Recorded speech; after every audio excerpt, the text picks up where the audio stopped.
You bet. Can everybody hear me okay? Yeah, bring that in there, yeah. All right. We have our founder, John Robinson, Connor. Gotta get close. Cool. Connor, who is our communication and sales director, and then myself, the director of strategy and development. We're here. We're going to talk about the business. A little closer, maybe. Yeah. Yeah, right up. Yeah. We're going to talk a little bit about the business, the beginnings of it, a number of questions that our clients field us, about the research process, and may finish up with some big matches that we've done over the years. I know people are excited to see that.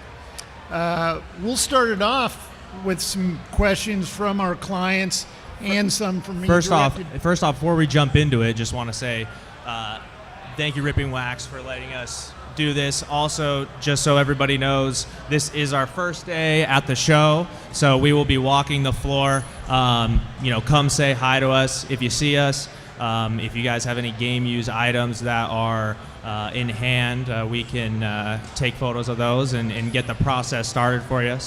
But just want to get some housekeeping notes out of the way before we get going. Absolutely. Thank you, Connor. But let's start in with some questions that I've always had for John, mainly about the beginning. John, do you remember the first time you thought you had seen what you thought was a match? And what item was it?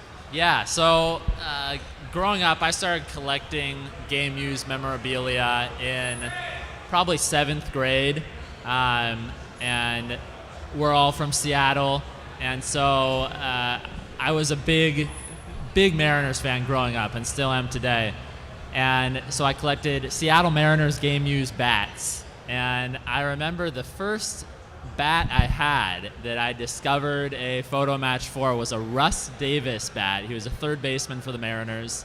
I believe it was from 1998, as I recall. It was right around there. Yeah. And I just remember, at that point I had maybe 10 or 12 game use bats, and I had gotten into photo matching a little bit, learned about it, starting in about 7th grade, and that was a pretty cool one. I had a picture of it up on my wall next to the bat that I had displayed in my room. So, yeah.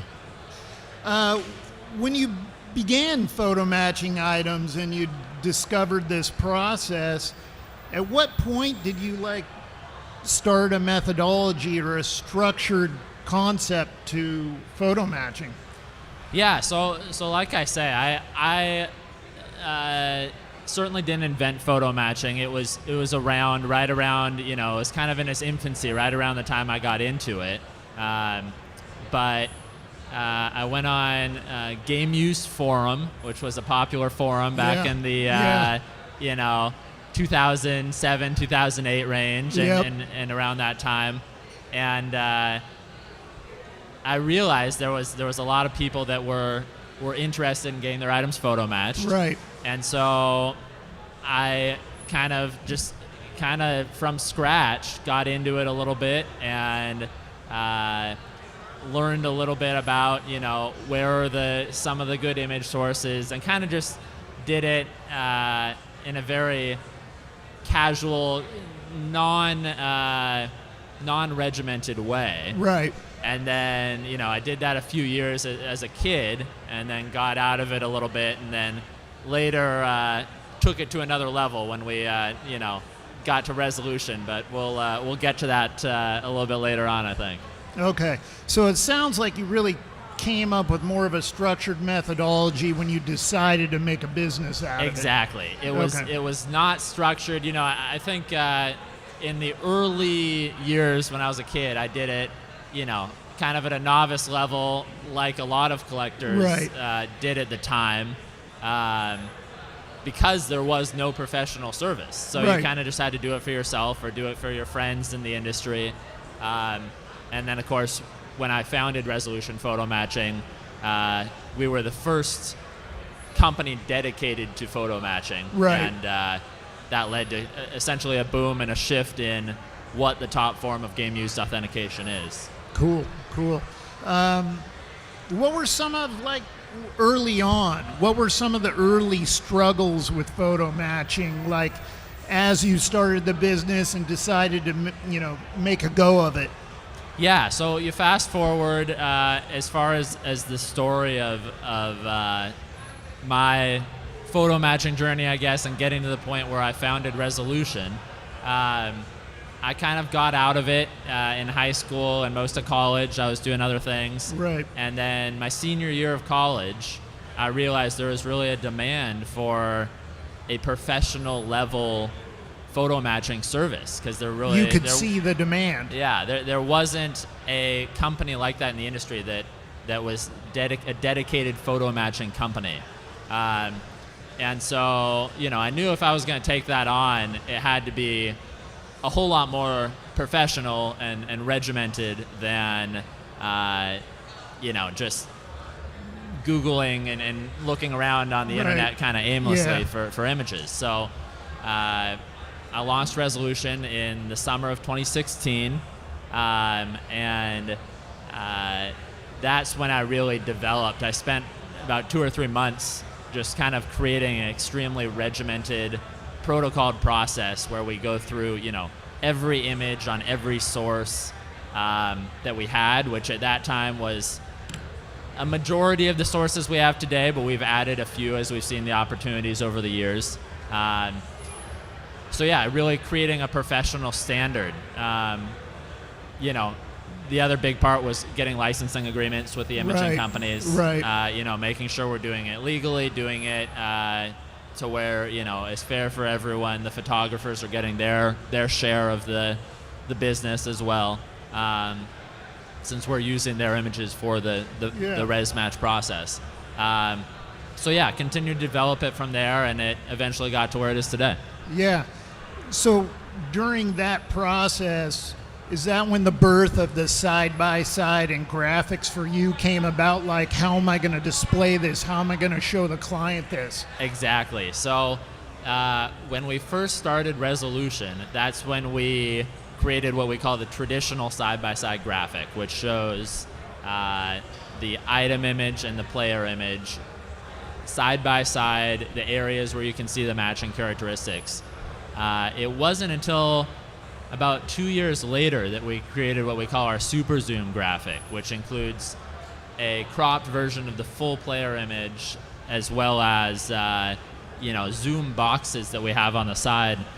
This picture we have up here is a traditional, and then if we click to another one, this is an example of our super zoom. So those are the two versions that we still use today when we send out a successful res match. Yeah. One last part touching on that. Were you one of the first to do the side-by-side, if not the first?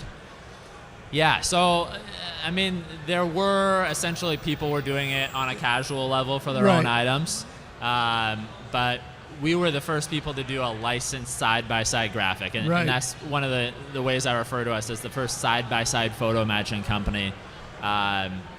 There was another company that did a little bit of photo matching, but they did it in a lot different way. That's MyGray. Credit to MyGray for, they did a little bit before us, but we, like I say, we're the first to do a side-by-side photo matching, and the first company dedicated to photo matching, which kind of, I would say, led to a boom and a shift in the industry in terms of what the top form of authentication is for game use memorabilia. Yeah, the aesthetics of the graphics are obviously one of the big points for all clients. They love it. Yeah. Connor, did you want to lob a few in here? Well, to yeah, John? and I want to ask some questions too. Okay, I'm not going to be okay. answering every question. Okay.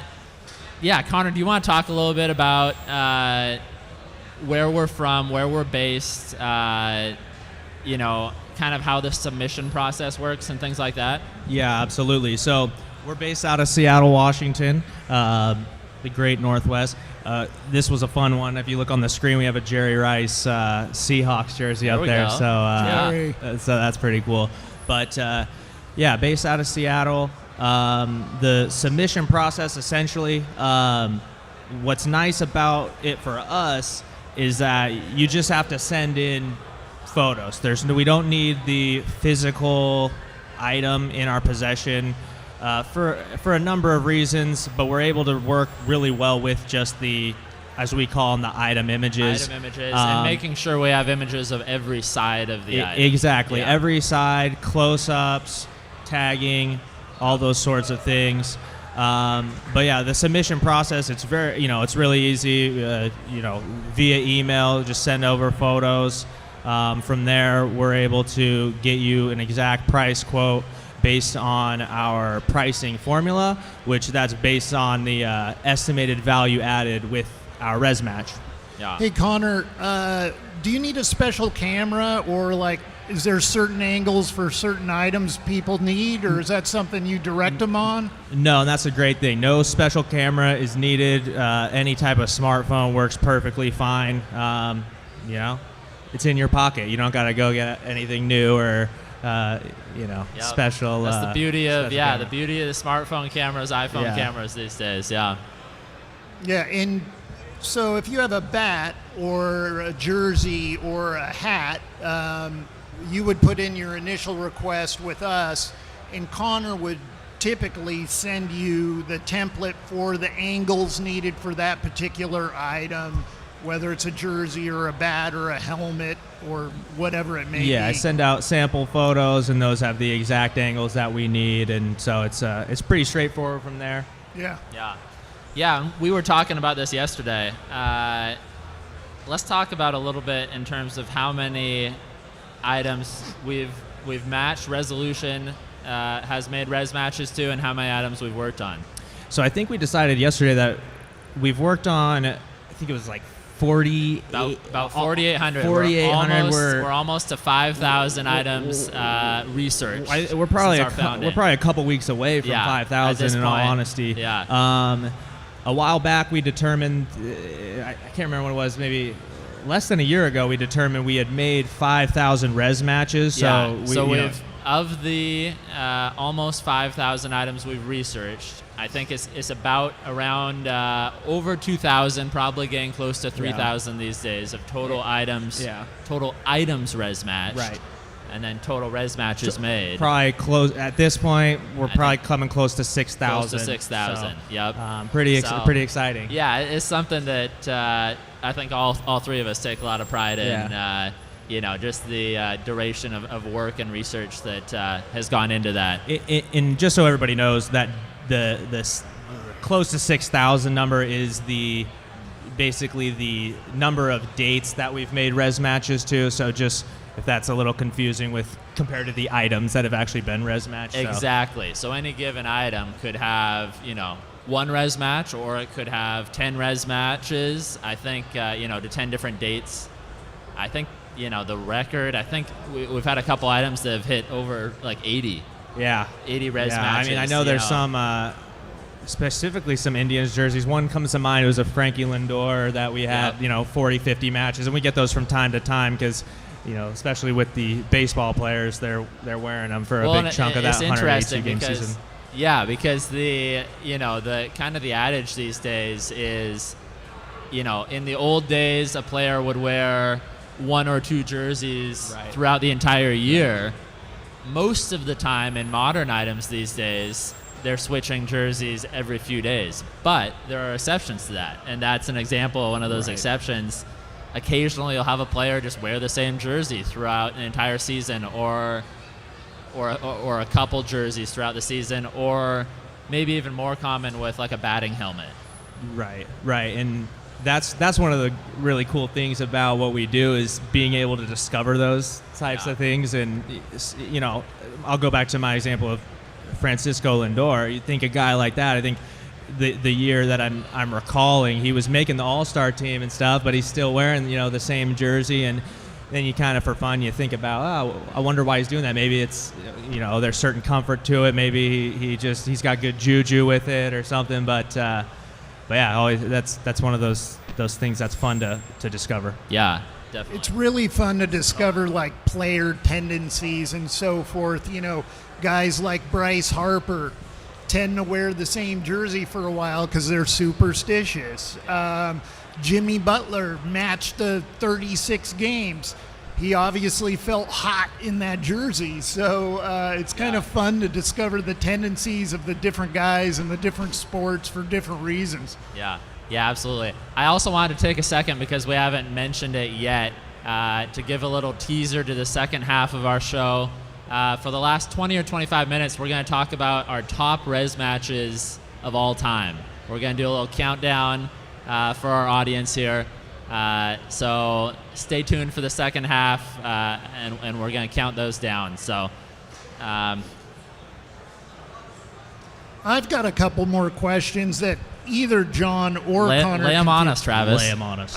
It's mainly about the research process. We're all involved in research, but ultimately we're a research company. So the questions that come in from our clients a lot of times are about our research. And to me, it's one of the funnest parts of our job, so I want to talk about it. Connor, how many different researchers typically work on a particular item? So typically for each item, we do 3 rounds of research, and each round is a different researcher. So at the Yeah. minimum, we got 3 sets of eyes doing research on an item, if not more. Minimum 3, but at times we will make it a collaborative effort, because there are certain times we need to put our brains together to make a call on a certain item. Yeah, and that might be a good time. I'll jump in and take one of those questions away from you, Travis, to talk about what goes into those 3 rounds of research. That's a process that we have created and developed over, really kind of perfected within a year or so after we started the company. In the early years, there was a lot of, myself overseeing every search, and now we've created this 3-round process. But the first round is definitely the most time-intensive round. That's where we're literally have a researcher analyzing every image from our 35 plus databases that we use on every search. They're analyzing every image of that player from the relevant span. So let's say it's a Mike Trout bat that we know is from sometime in 2016. They're going to be going through thousands, or in some cases tens of thousands of images, and they're going to be flagging any image that they believe shows promise. We have a starring system we use to determine roughly how much promise that image has, and then they continue on through that search. They pass those starred images and actually the entire summation of their research, all of the notes from their research, onto the second round researcher. The second round researcher is going to go through everything that the first round researcher noted in their research document. They're going to analyze the promising images, as well as doing checks throughout the search span, just to do double checks of the first round researcher. In second round is also when we're going to do our comparison analysis process. The comparison analysis process is where we're determining what characteristics are unique and unique to that specific item. So I feel like I'm talking a lot here. Connor, do you want to talk a little bit more about comparison analysis? Yeah, so the comparison analysis is how we determine if a characteristic is definitively unique. So we'll go back through our sources and find items that are of the similar items that player has worn. That's the same style, same manufacturer, same manufacturer. So if it's a jersey, maybe it's a Rawlings jersey from 1995 from the New York Mets. We're looking at every New York Mets jersey from that period, or 10 or 15 at least examples. And this is important because sometimes to the normal eye, you look at a characteristic and you think that it's a match because it has that, but then once we dive, right, it looks good, but once we dive into the comparison analysis, maybe we find out that on a particular item we're seeing that kind of characteristic over and over, whether that's it's not unique. So it's like, exactly, that's a great way to put it, where you could have, let's say, the alignment of pinstripes with lettering on the front of a jersey. It looks exactly, spot on between the player image and the item image, and then we go through our comparison analysis and see of the 15 comparison examples we're looking at, 4 of them, the pinstripes look identical in every way to that item image we're looking at. Yeah. Another good example would be for shoes. Sometimes, I'll use for tennis or like a Rafael Nadal shoes, you might see that he's having kind of the same wear patterns. So maybe it's not manufacturing, but with every pair of shoes, he's dragging his toe every time he's making a pass, and we can't necessarily use that as a res match characteristic because every other pair of shoes has that same wear. Exactly. So yeah, that tells you a little bit more about our comparison analysis process. That's where we determine what characteristics are definitively unique, and those are the 2 criteria we need to make a res match: having characteristics that are definitively unique and definitively identical between the item image and the player image.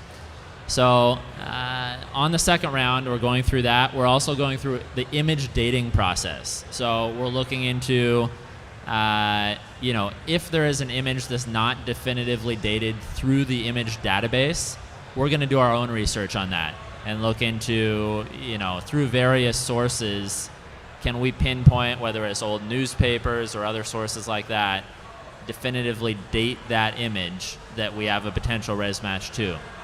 So second round research is doing both those things as well as doing checks on the first round.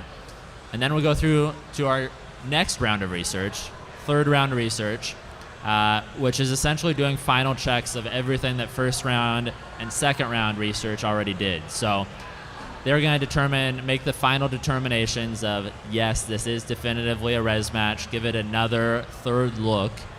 They're also going to, double check the comparison analysis process, the image dating process, determine exactly the wording we're going to use in our res match certification. I think that mostly covers the 3-round process.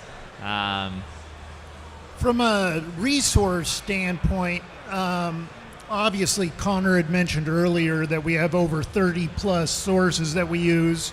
Not all are going to be applicable to every search, obviously, but from an internal library, where are we at now as far as an internal library? So just to reiterate, we have 30 plus external image sources, which includes photos and footage. And then we have an internal database that is approaching 1 million images. Hopefully we can get it over that 1 million mark soon. Yeah. That would be obviously a good milestone there. But so we've got a massive database.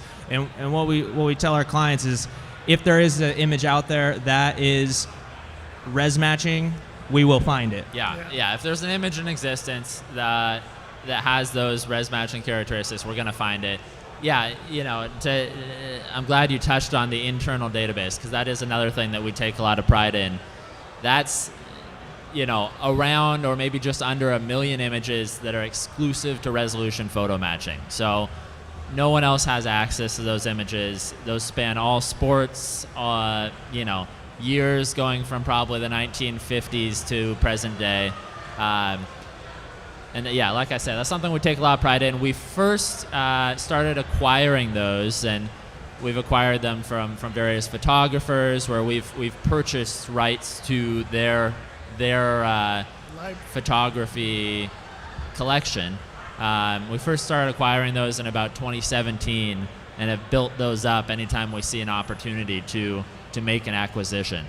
So that's another thing that again, we take a lot of pride in and kind of sets resolution apart.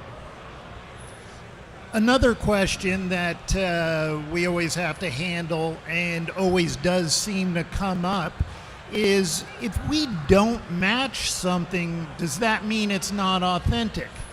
No. What it means is there's not an image out there proving its use. The item might be 100% authentic. It's just the player or person was not photographed in that, let's say, jersey, or with an angle that can be visible. So that's a great thing to touch on. Yeah, it's I always say we can prove with 100% certainty through a res match that something is definitively game used. We cannot prove something is not definitively game used. It's either a res match or it's going to be inconclusive. Although there are occasions we can prove that a jersey, for instance, wasn't worn on a certain On a date, certain date, because we exactly. have very non-matching jerseys Yep. proving that during that date. But for the most part, yeah, we're looking to prove the authenticity and the use of that item. Yeah, that's a great point to bring Yeah. up. What's the typical turnaround for? This is one of our client questions, but it's always asked. What's the typical turnaround for an item? Let's say a jersey. Our typical turnaround time for the results is about 2 weeks. If you need it done sooner, we do offer a rush, which we can get the results in about 7 to 10 days. But if you have a certain deadline that you need to work to, we usually can be flexible and get it done in time. But I will say it's important. If you are looking to submit an item and you need it done quick, try to give us at least a week. Anything less, could cut it close. Yep. Yeah, exactly. And if you don't want to pay that rush fee, then 2 weeks is the standard turnaround time for us. Well, the research is thorough, and you never would want to push the research process. Right. So, very good. That's an important thing right there. Yeah. Yeah, exactly. We're spending 15, 20, sometimes 25 plus hours of research on a majority of items we're working on. So it's definitely a time intensive process that when we're working on 40, 50, 60 items at a time, those numbers add up definitely. So Yeah. And just to state, we work with all the major auction houses, but individuals as well. Anything from your favorite bench player, the jersey might not be worth anything, to the high-end Babe Ruth jersey. But we're dedicating the same amount of effort, methodology, and research into every item. We treat them all equally with the same protocols, and I wanted to emphasize that no item is treated differently, because with the research it's clinical and there's a structure to it. exactly, the process is the process. It's we can't make images appear out of thin air. It's if the potential matching characteristic is out there, we're going to find it. But the process is the process, and you mentioned this might be a good time to talk a little bit about some of the auction houses we work with. Certainly, Heritage Auctions just started an auction that is loaded with res matched items, which is a lot of fun. It's frequently the case, but this might be a record in terms of total value of res matched items in one of Heritage's auctions. This might be the biggest one to date. We also work a lot with Golden Auctions, as well as SCP, Robert Edward Auctions, Leland's, and all of the other major auction houses. We always like getting a big match for those guys and seeing how high those prices get. So some questions about the business in general. Connor, this is probably more for you. When you're quoting, how do you determine the price quote depending on the item? Like, how do you put together that number?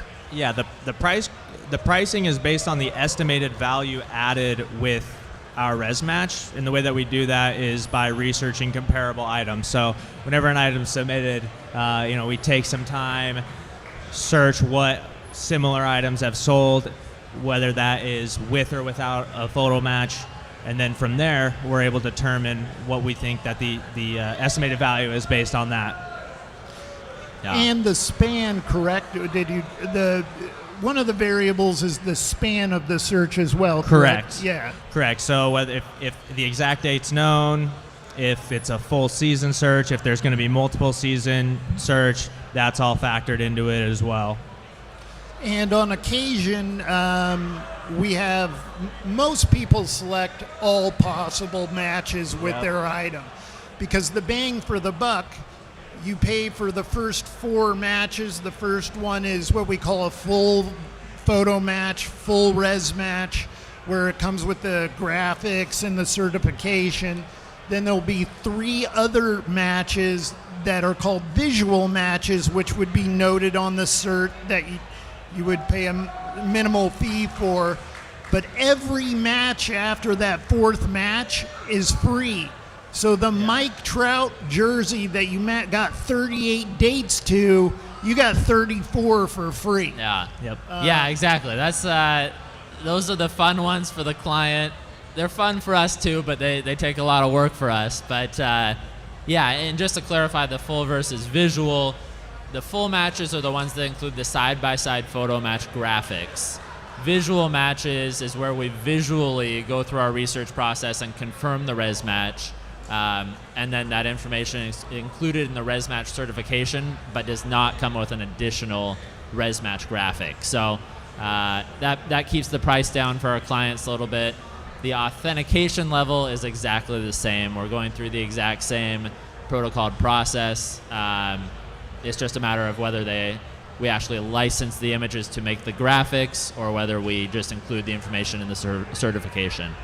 I do want to jump in before we get to our next question, and for the new people who are coming through, remind everyone that in the last 20-25 minutes, around 10:40 or so, we're going to be counting down our top res matches of all time.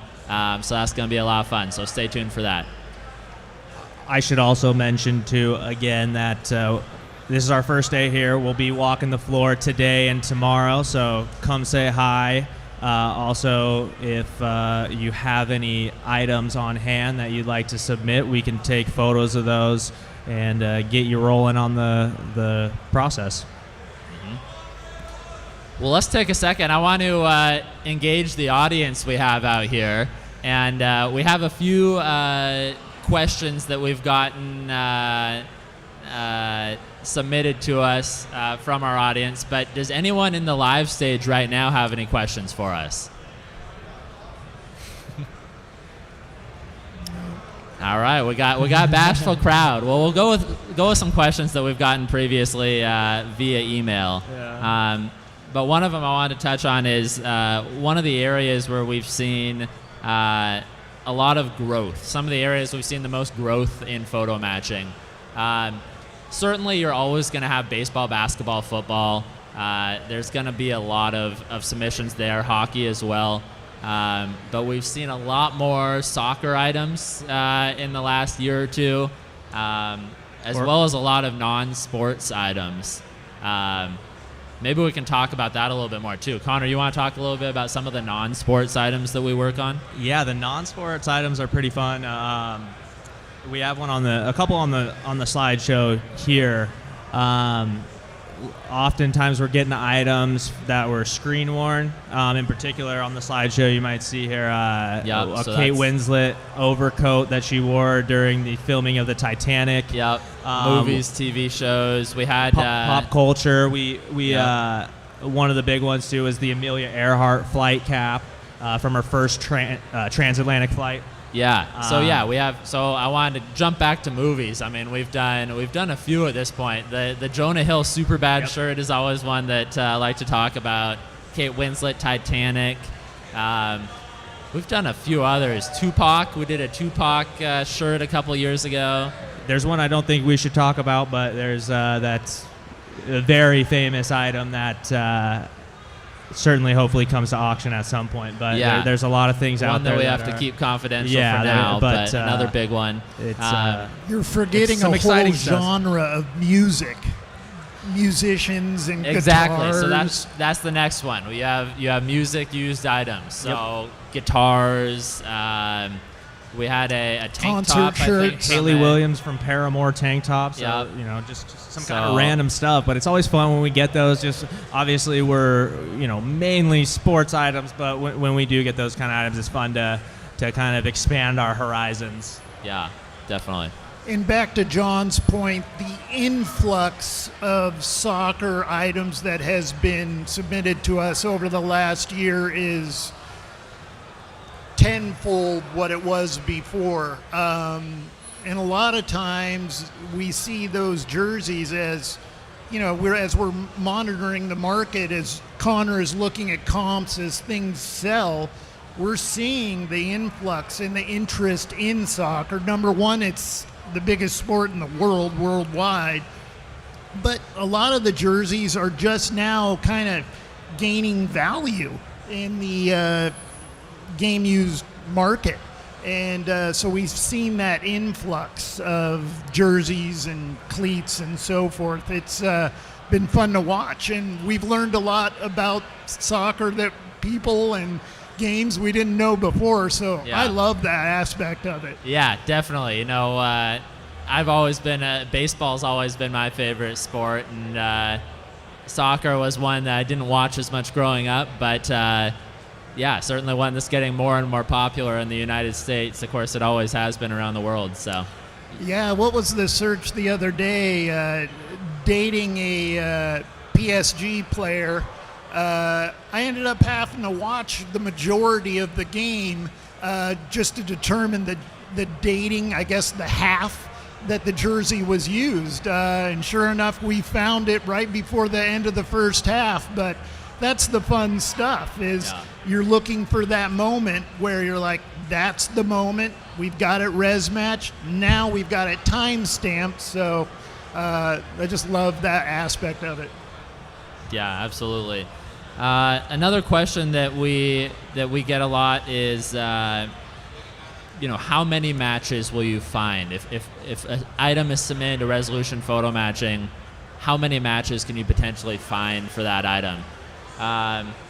And that goes back to, again, we touched on it a little bit. We've found as many as 40, 50, 80 res matches for certain items that are used throughout a season, or in some cases multiple seasons.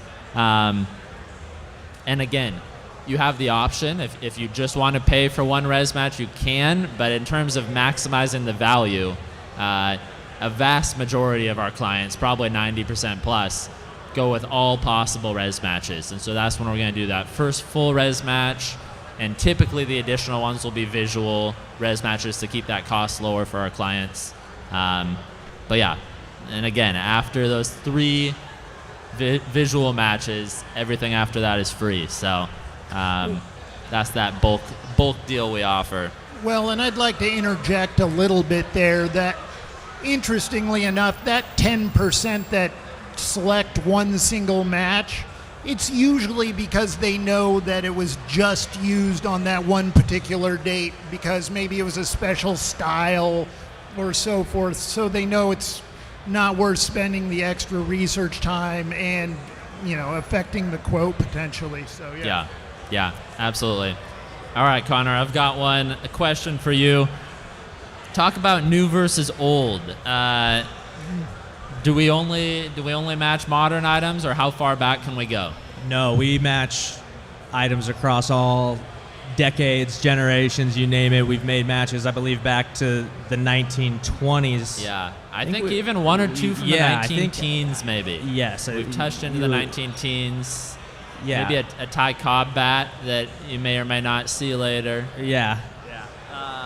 So, modern items, vintage items, you name it.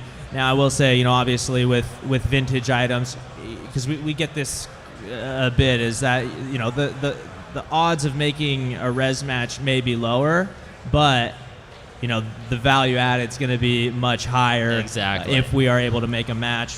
Exactly. We recently, and we put a press release out about the Babe Ruth bat that we matched to 1923. We'll show that one later, but it just takes one image. Yeah. It just takes one image. Exactly. And yeah, I want to touch on that a little bit more, because that is, you said it, and that's a great point, is even for those ones that can be a lower likelihood of making a match, the value added is there, the math is there. So, I see this a lot with vintage bats. That's something that sometimes people are like, is it worth it submitting a vintage bat? Well, if it's a $500 bat, probably not. But if it's a 5-figure, 6-figure, 7-figure bat, there might only be a 10% chance, a 20% chance that we're able to make a res match.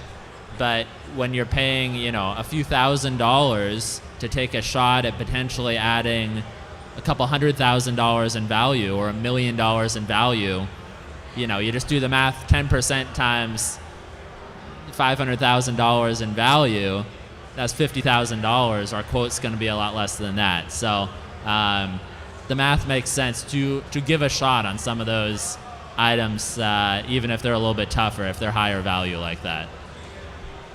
And obviously, I say that because it's no secret. I mean, as you can imagine, whether you're privy to photo matching or not, it's pretty clear that it's going to be the likelihood of us making a match is going to be lower, but value added, the multiplier is going to be there for you. Yeah, absolutely. Let's take a second to talk about some of the items that are currently at auction. We touched on that a little bit earlier, but Connor, do you want to talk a little bit about some of the items in the Heritage auction right now that have a res match? Yeah, well, most recently, and kind of big news, was the Mickey Mantle jersey that we made multiple res matches to. Yeah, that's estimated by Heritage with the res matches to approach or surpass $4 million in value at the current auction.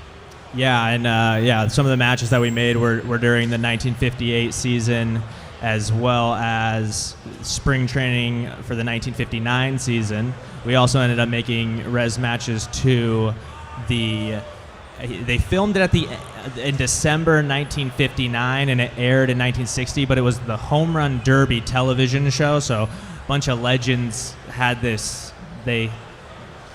contest, I guess, and televised, and it was televised, and I had Ernie Banks going up against Mickey Mantle, and it is in somewhat of a tournament style, and he ended up wearing it in 5 episodes during that show, which was kind of cool, kind of an unusual situation there from a normal game, but so it really had everything. It had that, it had spring training, and it had some significant regular season games from the 58 season as well. So just a couple that come to mind too were we had a Jamar Chase rookie year jersey, orange, a Devontae Adams jersey, and then some more notable ones. Hurts me to say it, but there was 2 items from the 2015 Super Bowl when the Patriots beat our Seahawks. It was a Julian Edelman helmet and a football from bittersweet for us. And then a football that was we res matched the exact moment of a Tom Brady to Robert Gronkowski touchdown. So.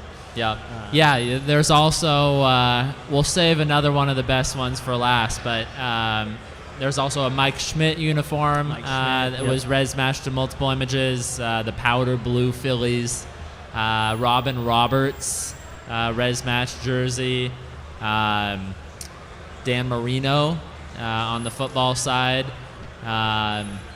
And then another one of, I believe they're the top 2 estimated value in the current Heritage auction. Along with the Mickey Mantle, you have a Michael Jordan playoffs res match jersey matched to the 1998 playoffs. So we've done a few of those, but those are always very special.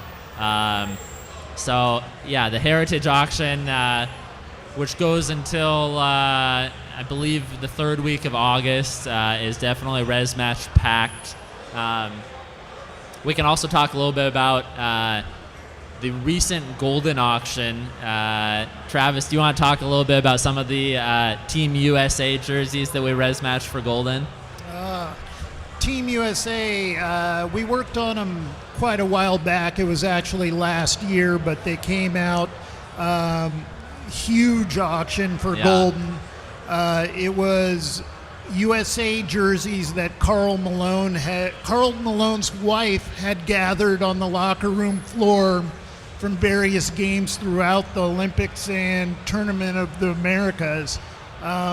We matched, I want to say, almost every jersey, but all the big names. The Jordan went for over $3 million.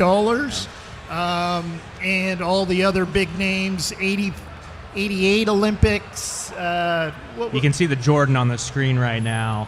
It was also featured in the last episode of the Golden Netflix show. So if you watch that, Now, it probably sounds familiar. This was the 92, correct? 92, Yeah, the 92. Dream Team. Yeah, and we did a bunch of jerseys also from 96 Olympics as well. I'd like to mention too, with those, a lot of the res matches that we made were to footage, so that was kind of cool to see. Not always just an image that you find. I think the Stockton was maybe the one that we had an actual image to, but for the most part, there weren't a lot of images from that semifinal game, and we were able to find footage that was really clear. Exactly, and we use that term. You'll hear us use that term, images, because that refers to both photos and video footage that we're able to use as some of our sources for our research process. Besides the current heritage and golden items, another one which we'll be talking about a little bit more in a bit, but was very exciting. We just announced last week that we res matched a Babe Ruth bat to 1923. Potentially, I believe one of the... I have it on the slideshow here, so you can see it here. I would say, well, first of all, it's the only res match Babe Ruth bat in existence. I think, the combination of those two things makes it potentially the most significant bat in the hobby, if not one of the, counting on one hand, most significant bats in the hobby. So that was a very exciting discovery. We did discover it. It was submitted to us with a potential 2 to 3 year span of use, and we were able to discover that image to October of 1923. And it was just announced that that's going to be at Robert Edward Auctions. Stay tuned with them for exactly when that will be going to auction with them, but that is at Robert Edward Auctions. I was going to say, I'm leaving that one up on the screen right now. I just wanted to give a kind of a fun little tidbit about it. As you can see, he's wearing a New York Giants jersey, which is interesting because obviously he played for the New York Yankees, and on October 3rd, it was a day off for the Yankees, so he was playing in a benefit game for I believe it was a Giants owner that had recently passed, so he participated in that, so that's why you see him in a Giants jersey as opposed to a Yankees jersey. Yeah, I also want to talk about Leland's has an auction that's also live. We have a number of res match items in that auction. There's an Ernie Davis jersey as one of the headliners. Oh, that's a cool jersey. Yeah, that's a cool one. A couple others as well. Yep. That's another exciting one. SCP auctions is another one. I don't think that auction is live yet. That's an upcoming auction, as I recall. But they're going to have a few res match pieces in that as well.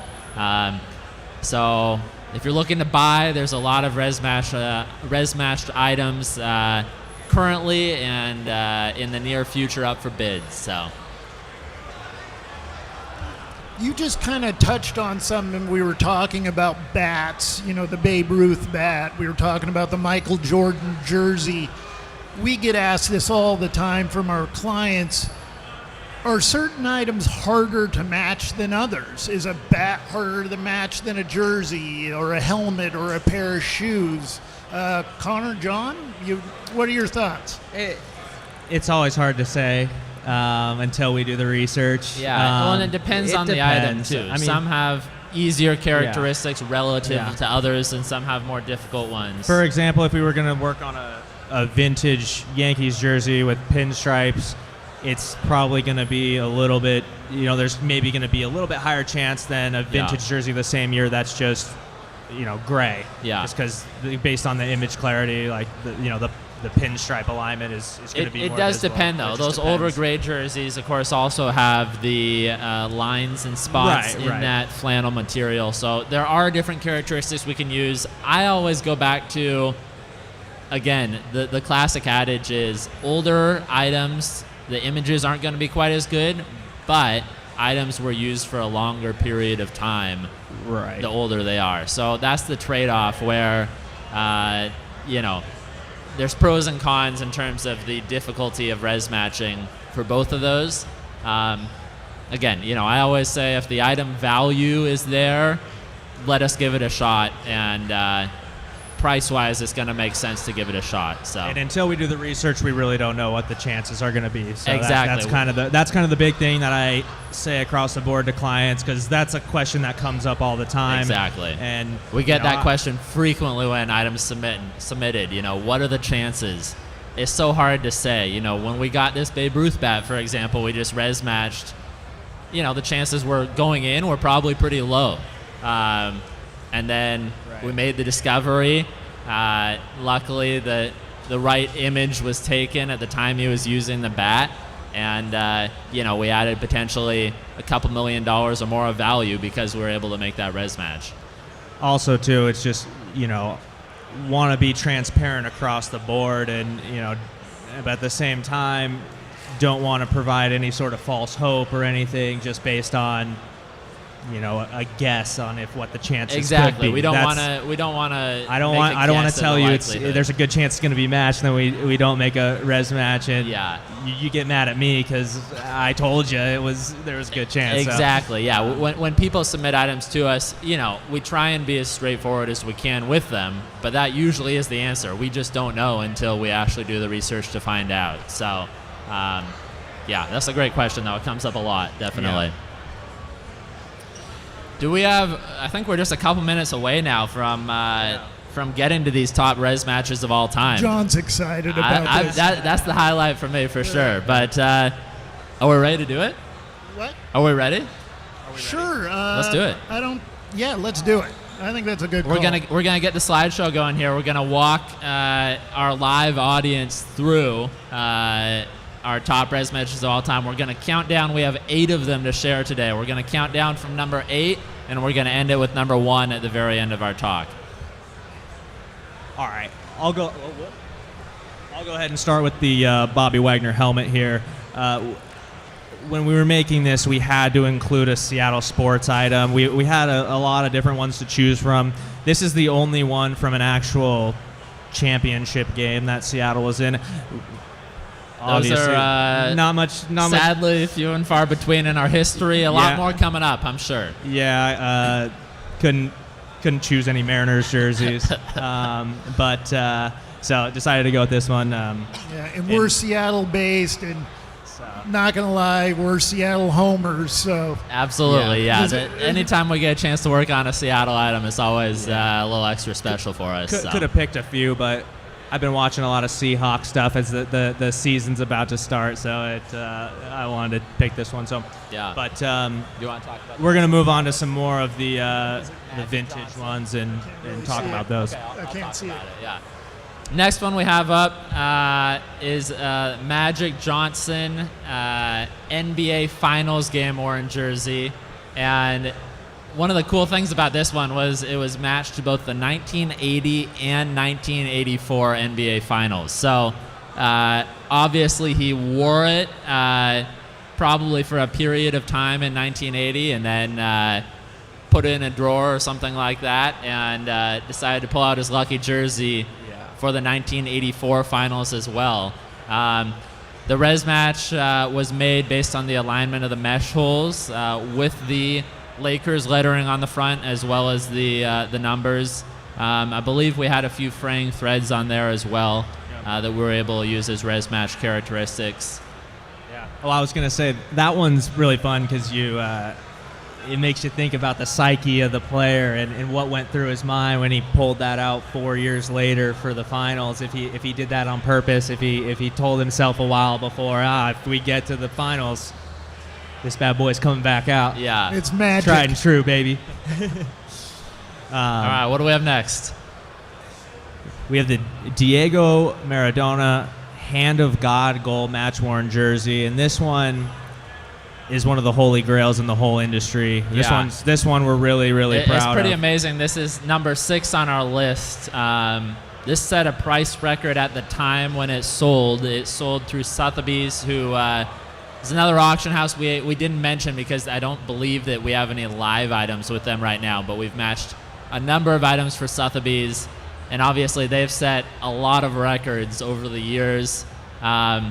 this was one. It set a record at the time. It sold about 2 years ago, I think. I think it was last June. Yeah, a little over a year ago for the most expensive sports item of all time at the time. That record has since been broken by at least one other res matched item as well. But I believe this sold for, what was it, 6? It was over 9 million. Over 9 million. One of the fun things was we made the Argentinian news for this one. They showed our graphics on there. There was a YouTube video out there that I found of them, and the gentleman said resolution photo matching on the Argentinian news. So Connor, talk a little bit more about the characteristics we used on this one. Yeah, so there on the patch we had a fraying thread and some stitching imperfections at the top and some fraying there. So obviously it was a great find. Yeah. And again, this is a great example again of comparison analysis process. So for the comparison analysis for this, we looked at 15 other Argentinian jerseys from the player images of other players on that team, and we determined that patch alignment, for example, might not have been unique, but these fraying threads were unique on this exact type of jersey. And if I recall correctly, this style of jersey was special for that game, and so we had to use a lot of the same game for the comparison analysis. So players that were playing in that game, it wasn't necessarily just Maradona jerseys. So just kind of how sometimes we have to get creative with the comparison analysis to determine that something's definitively unique. Yeah. Well, can I interject with something on this search? The Maradona search is part of the reason we've seen the influx of soccer jerseys and soccer items, because a number of collectors have been collecting these soccer items for years and never taken them to auction, never tried to get any form of authenticity. This sold, broke all the records. Out of the woodwork came everyone with a soccer jersey. So this was a really cool match for a number of reasons, but one of which was kind of opened up the eyes to all the soccer collectors out there, like, wait a second, we could get a res match multiplier and make my Mbappe jersey worth 4 times as much. Yeah, so exactly. This was a really cool match because of that too. Yeah. All right, let's go on to number 5. Amelia Earhart. So this is a cool one. I believe the only non-sports item we have in our list here. One of the oldest res matches we've made. We have a couple to the early 1920s and 19-teens as well, but this is right up there. June 19th, 1928. It was when she made her first transatlantic flight. So this image is actually from, she touched down and they threw a parade or something for her, I believe. But this was when she first landed, presented with a bouquet of flowers you see there. Connor, you want to talk a little bit more about it? Yeah, obviously this one made the list here because of the historical significance and just the uniqueness of the item. It was obviously a treat for us to work on that one. As you can see, we were able to make a res match based on the creasing on the cap there. Yeah, and this is another one that made a lot of a big news story when it came out. It was featured in the New York Times extensively, and a cool story. Someone that had been given the cap at the time. It was passed down through their 1 or 2 generations, and then finally they were ready to sell it. They did sell at heritage auctions for a very good price. It was over $800,000. So, but it was also featured in the Smithsonian for the historical significance of it and essentially what it was and how cool it was from a historical standpoint. So that part of it was cool as well. And kind of like the Maradona jersey, this item opened up the eyes to other people with non-sports items like, wait a second, let's call resolution. Yeah. They featured us in a New York Times article about it as well, which we're really proud of. We we cut out the article, and it's on our wall in the office right now. So that's a fun one. Yeah, we've been featured in a number of publications, including the New York Times 2 or 3 times. But that was a feature story. It was at the top of their list, so it was a cool one. All right, let's go to number 4. So the Michael Jordan game-worn playoff jersey. We've researched quite a number of Jordan items, so we probably could have picked any one of those. You saw the Olympics one up there. We've worked on UNC ones as well, but anything Jordan is up there for us. Obviously, is up there, and Jordan playoffs. We've matched a number of Jordan jerseys, but then you get down to playoffs, finals, and that list gets tighter and tighter. Right. Only a handful of Michael Jordan playoffs jerseys have been res matched. This is the most recent one. This is the one that is currently at Heritage Auctions right now. But Connor, you want to talk a little bit more about the characteristics on this one? Yeah, so we made a res match based on the mesh hole alignment as well as some fraying threads there. Yep. And no surprise to Chicago that Michael Jordan is our number 1 searched person as far as a person goes in our database. We perform more searches on Michael Jordan than any other person or player. So when we find an item with this type of significance, it's really cool. Yeah, and this one is estimated to get, I would say approaching $1 million, if not over $1 million at Heritage. We've even res matched Michael Jordan baseball jerseys before, so we've across the board. It's a lot of stuff. But we had a Wizards jersey on there too in our previous slideshow. So. Yep, but hometown Chicago here, so you gotta give Chicago some love. So let's go to number 3. Ty Cobb. This is one of my favorites personally. This was another. As most of these were, a resolution discovery. There were 1 or 2 on this list that there was already some knowledge from the owner of the piece on potential matching images. The Amelia Earhart was an example of that. This is another one that we made this discovery on. It was back in 2018, so this was back in our earlier days of resolution. This bat was submitted to us, and I believe it was about an 8-year span. They thought, well, it was probably used sometime in the late 19 teens, early 1920s, somewhere around there. And, again, vintage bat. So you're thinking, well, it could be tough, but there's always a chance. And this is why I always say submit your vintage bats if they're a high-value bat, because we've had a few hits, multiple Ty Cobb bats, now this Babe Ruth bat, Roberto Clemente, a few other vintage ones as well. But this was res matched based on the alignment of the grain pattern, both on the handle, the midsection, and getting toward the barrel of the bat. I believe this was in his later years of playing. It was his Philadelphia Athletics days. But, at the time, certainly, back when we res matched this in 2018, probably our biggest vintage discovery to that point. Very exciting. The collector was obviously overjoyed. It was a private collector that owned the piece.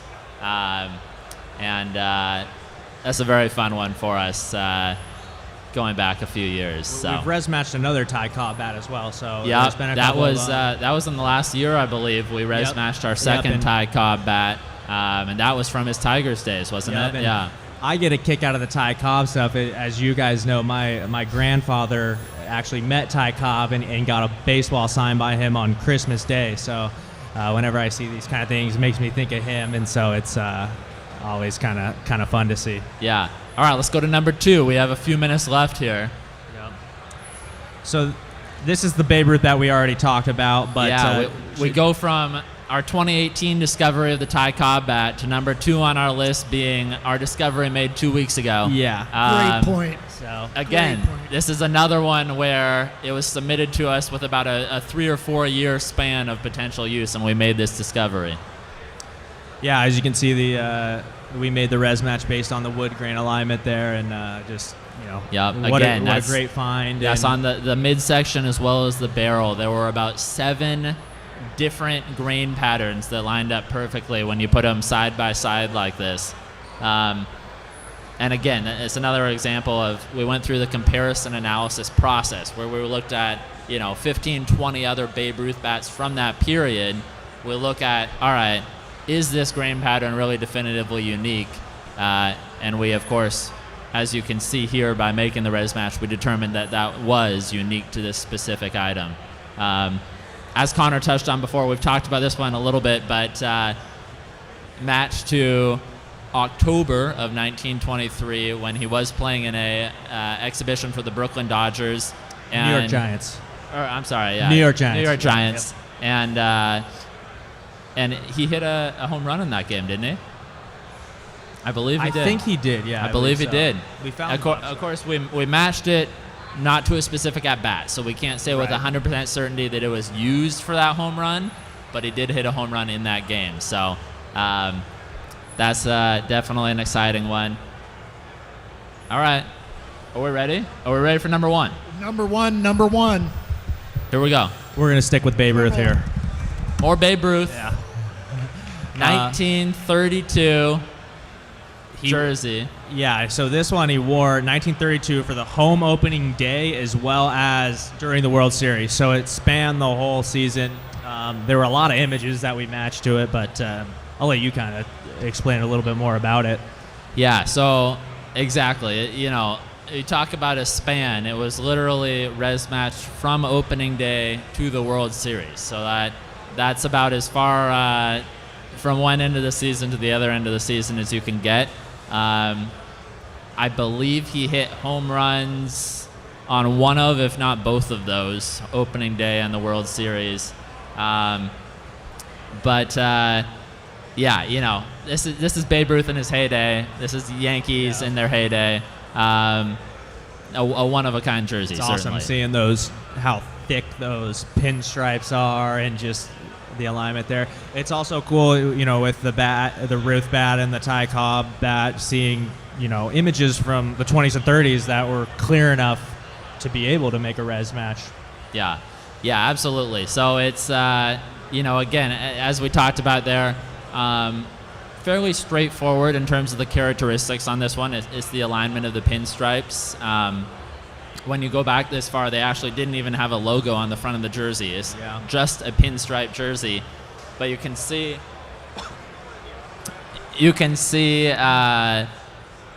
the alignment of pinstripes between different pieces of material is something that we can use a lot to make a res match. So in this case, it's the material on the front of the jersey, the back of the jersey, the sleeves of the jersey.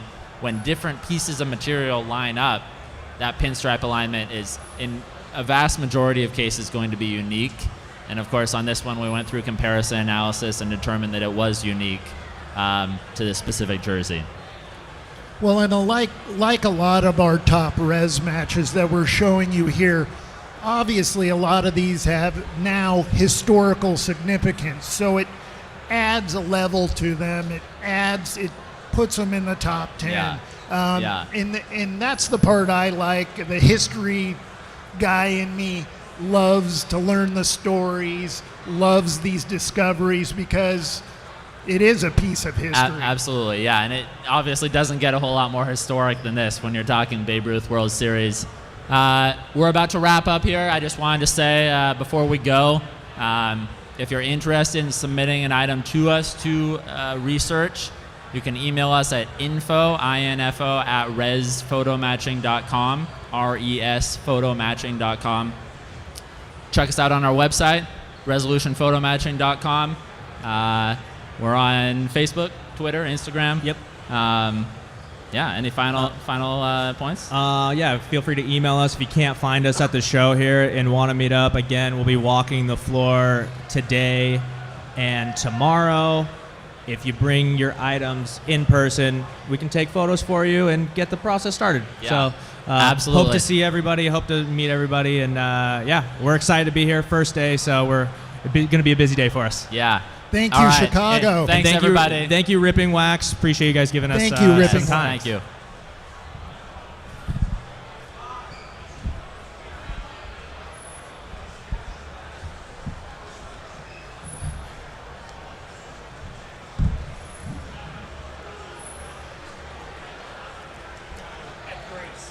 Oh, yeah, nice. How's it going?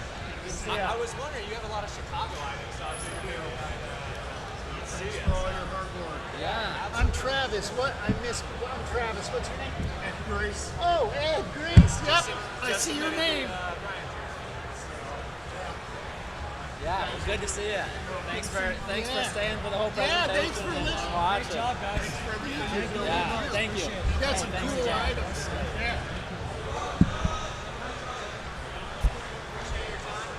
I also got that extra mic. I got that extra microphone for like why they need it. Yeah, for sure.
Unplug it. You can like unplug that if you want to, so it's not stretched. Is that just power? Yep.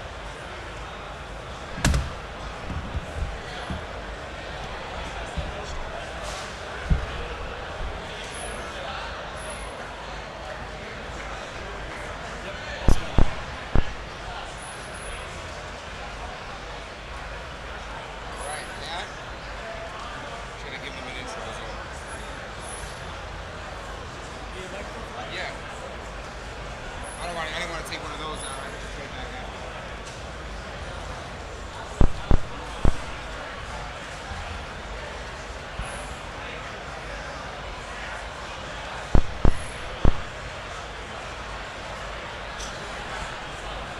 Check, check. What's going on, everybody? Come on up, come on up. Give me your attention here on the main stage.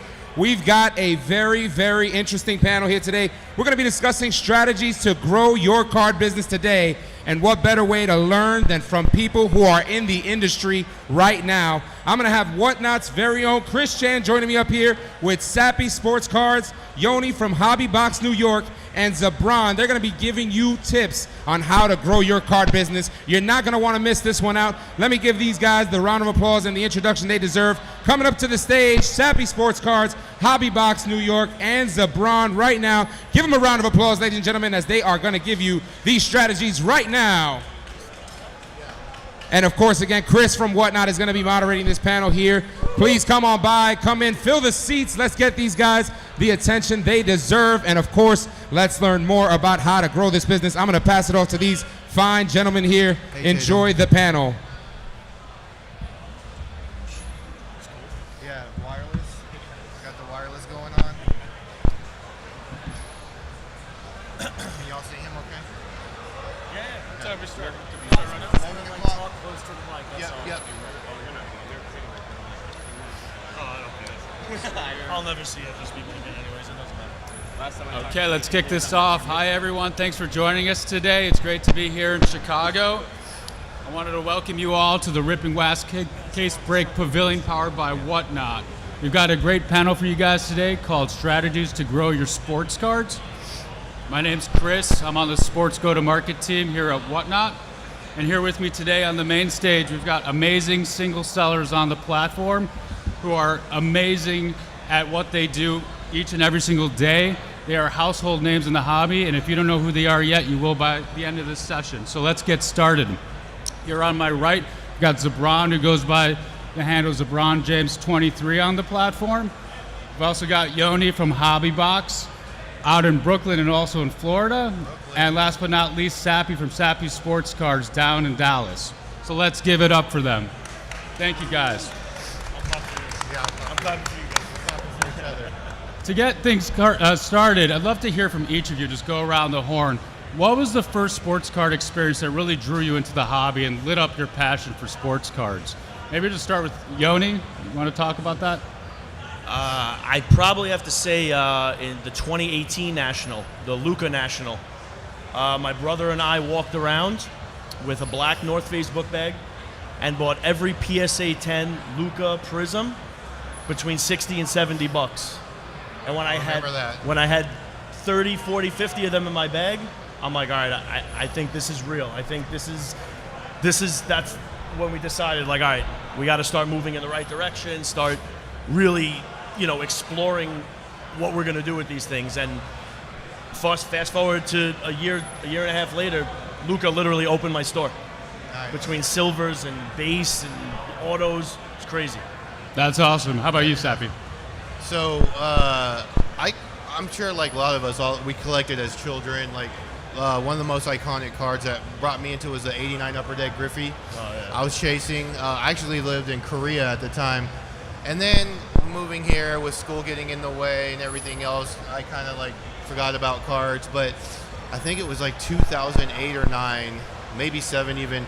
I was watching YouTube, and I saw somebody opening a box of cards, and it was 5-star football.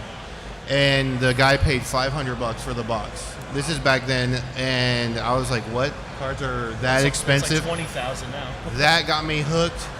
I started collecting, getting in these box breaks, buying personal boxes, and then it grew into what we do today. Yep. That's awesome.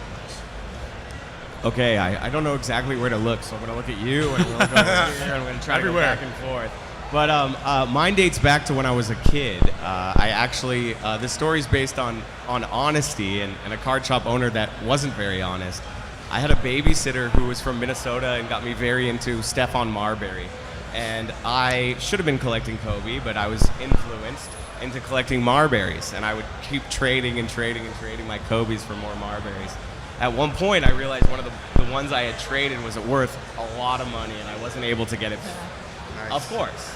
Yeah. And I think that was my first experience to not get pushed out of the hobby where there is dishonesty, but to kind of push forward and work with good people in the hobby and connect with other good people in the hobby, because it can be so enjoyable with the right surroundings and the right community. And so I think I was able to have a good group of friends that we would collect and trade and do fair stuff, and I've loved the hobby since. I mean, it wasn't called the hobby back when I was a kid, but now that's what we call it. So. Awesome. Great. Those are amazing stories. It's like awesome to hear how you guys got started. Yoni, how did you first hear about Whatnot? Like, what was your first experience selling out Whatnot? I got a good one for this. So my brother and I used to do Instagram Lives. We would just have cards in boxes. We'd go right on Instagram Lives. We'd have 30, 40 people in the live, and we would just put a card up. It would be marked 200. Someone would say 180. I'll take it. We'd make a pile with a Post-it, and by the end of the night, we would just have stacks.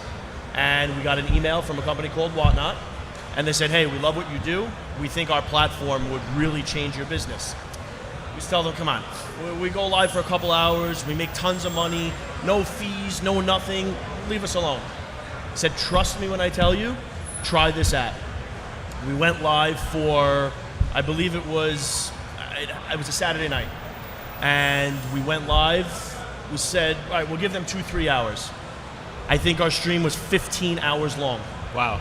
We sold a little over 800 items. I think we ended 5, 6 o'clock in the morning. When that live was done, we clicked end show. We were like, what just happened? The store was upside down. There was nothing on the walls. And we literally have been going live. We're just past 3 years. Wow, that's amazing. 3 years. That's amazing. It's game changing, right? Big time. How about you, Sappy? So I heard about Whatnot I was at the Dallas Card Show. This is like 2.5 years ago, because I think I'm going on a little over 2 years on Whatnot. And two of my customers, because we do a lot of grading for customers at the show, and they came up and they said, "Hey, you have all this good inventory. Have you ever tried Whatnot?" And I was like, "Well, what is that?" And they're like, "It's a live marketplace where you can start a card at what you want. You can put it in a buy it now." It was actually no job cards. Greg, and I think he goes live 24 hours a day. And then it was Chris Rip and Wax. So they both came because they would buy singles for me and they would go on Whatnot. And they're like, "You should try this." So then I got in touch with Whatnot and Binder, and he looked into our company a little bit more. He was like, "Yeah, it looks like it could be a perfect fit." I went live the first time for 3 hours or so, and I didn't know what to bring, like as far as like dollar cards, $10 cards, $1,000 cards.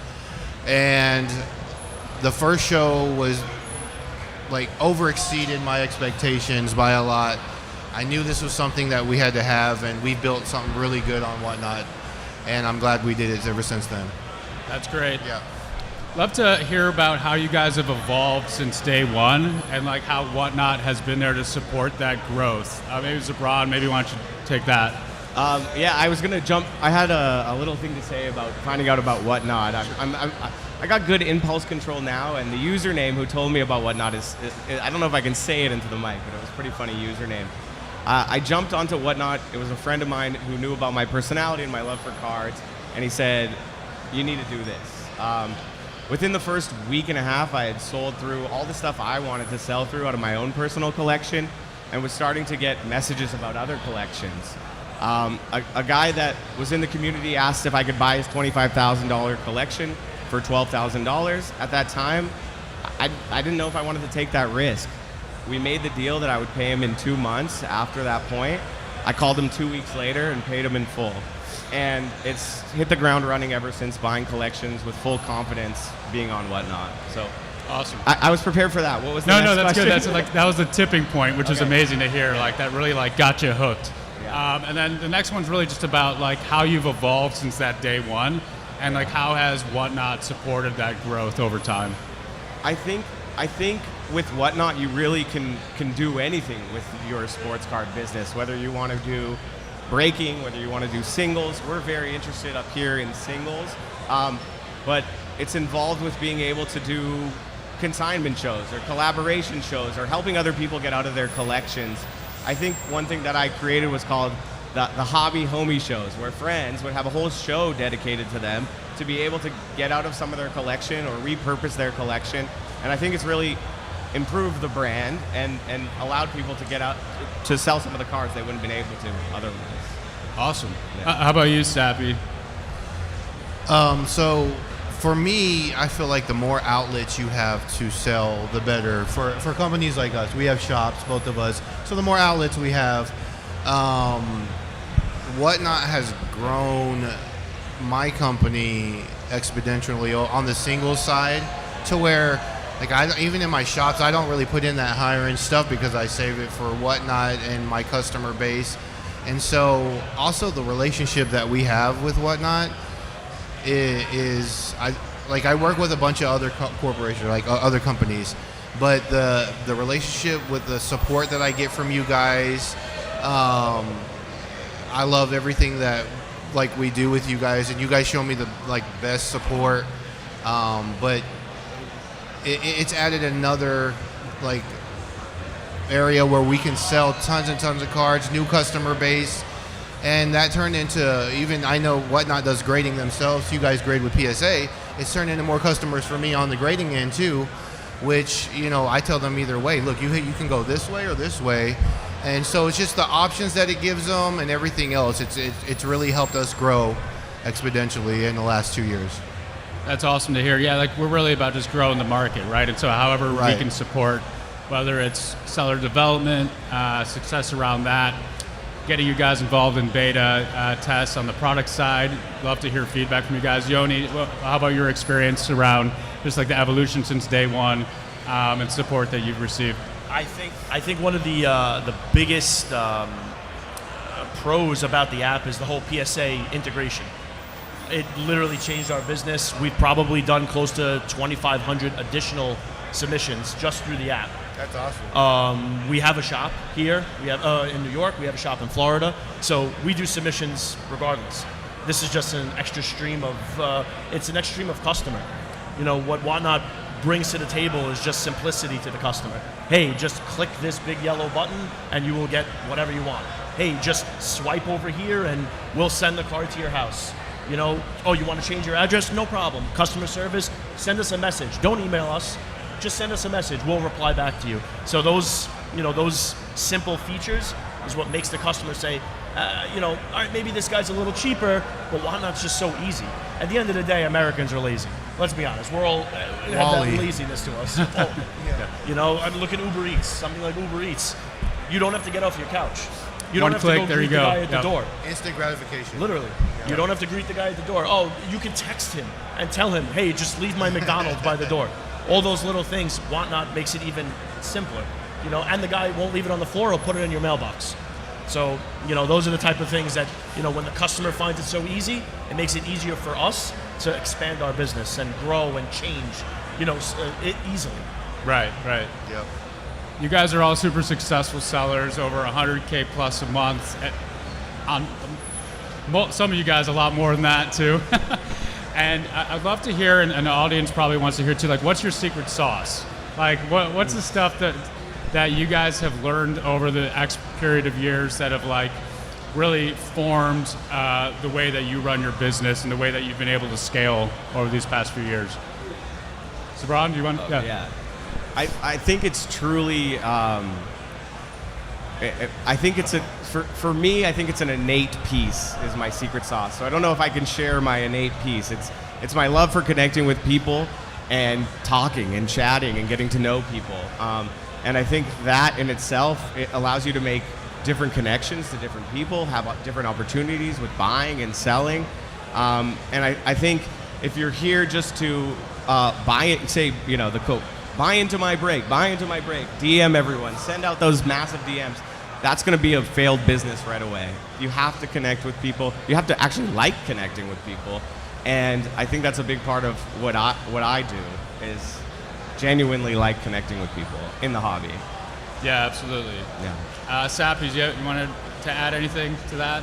Yeah, I agree with him. I think the relationships that you make with people, and I feel like my Whatnot community is like a little like Sappy Sports Cars community, to where they feel like they can trust us 100%. I'm pretty transparent with everything that I do.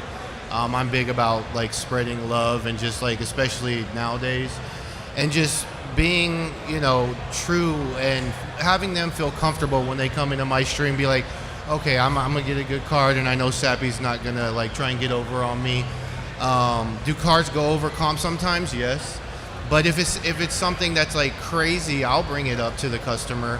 And I want them to feel comfortable, because I'm not there, and none of us are there for them to come one time to our room and leave, right? We want a repeat customer, and I think we've done a really good job, as well as them, of doing that. And so we all got our guys, which now, like, our guys are like our guys, like it's turning into like our guys. And so that's how we've really built what we have over at Sappy Sports Cards, and we're going to continue to do that, be transparent, and let them know, hey, you can ask us questions.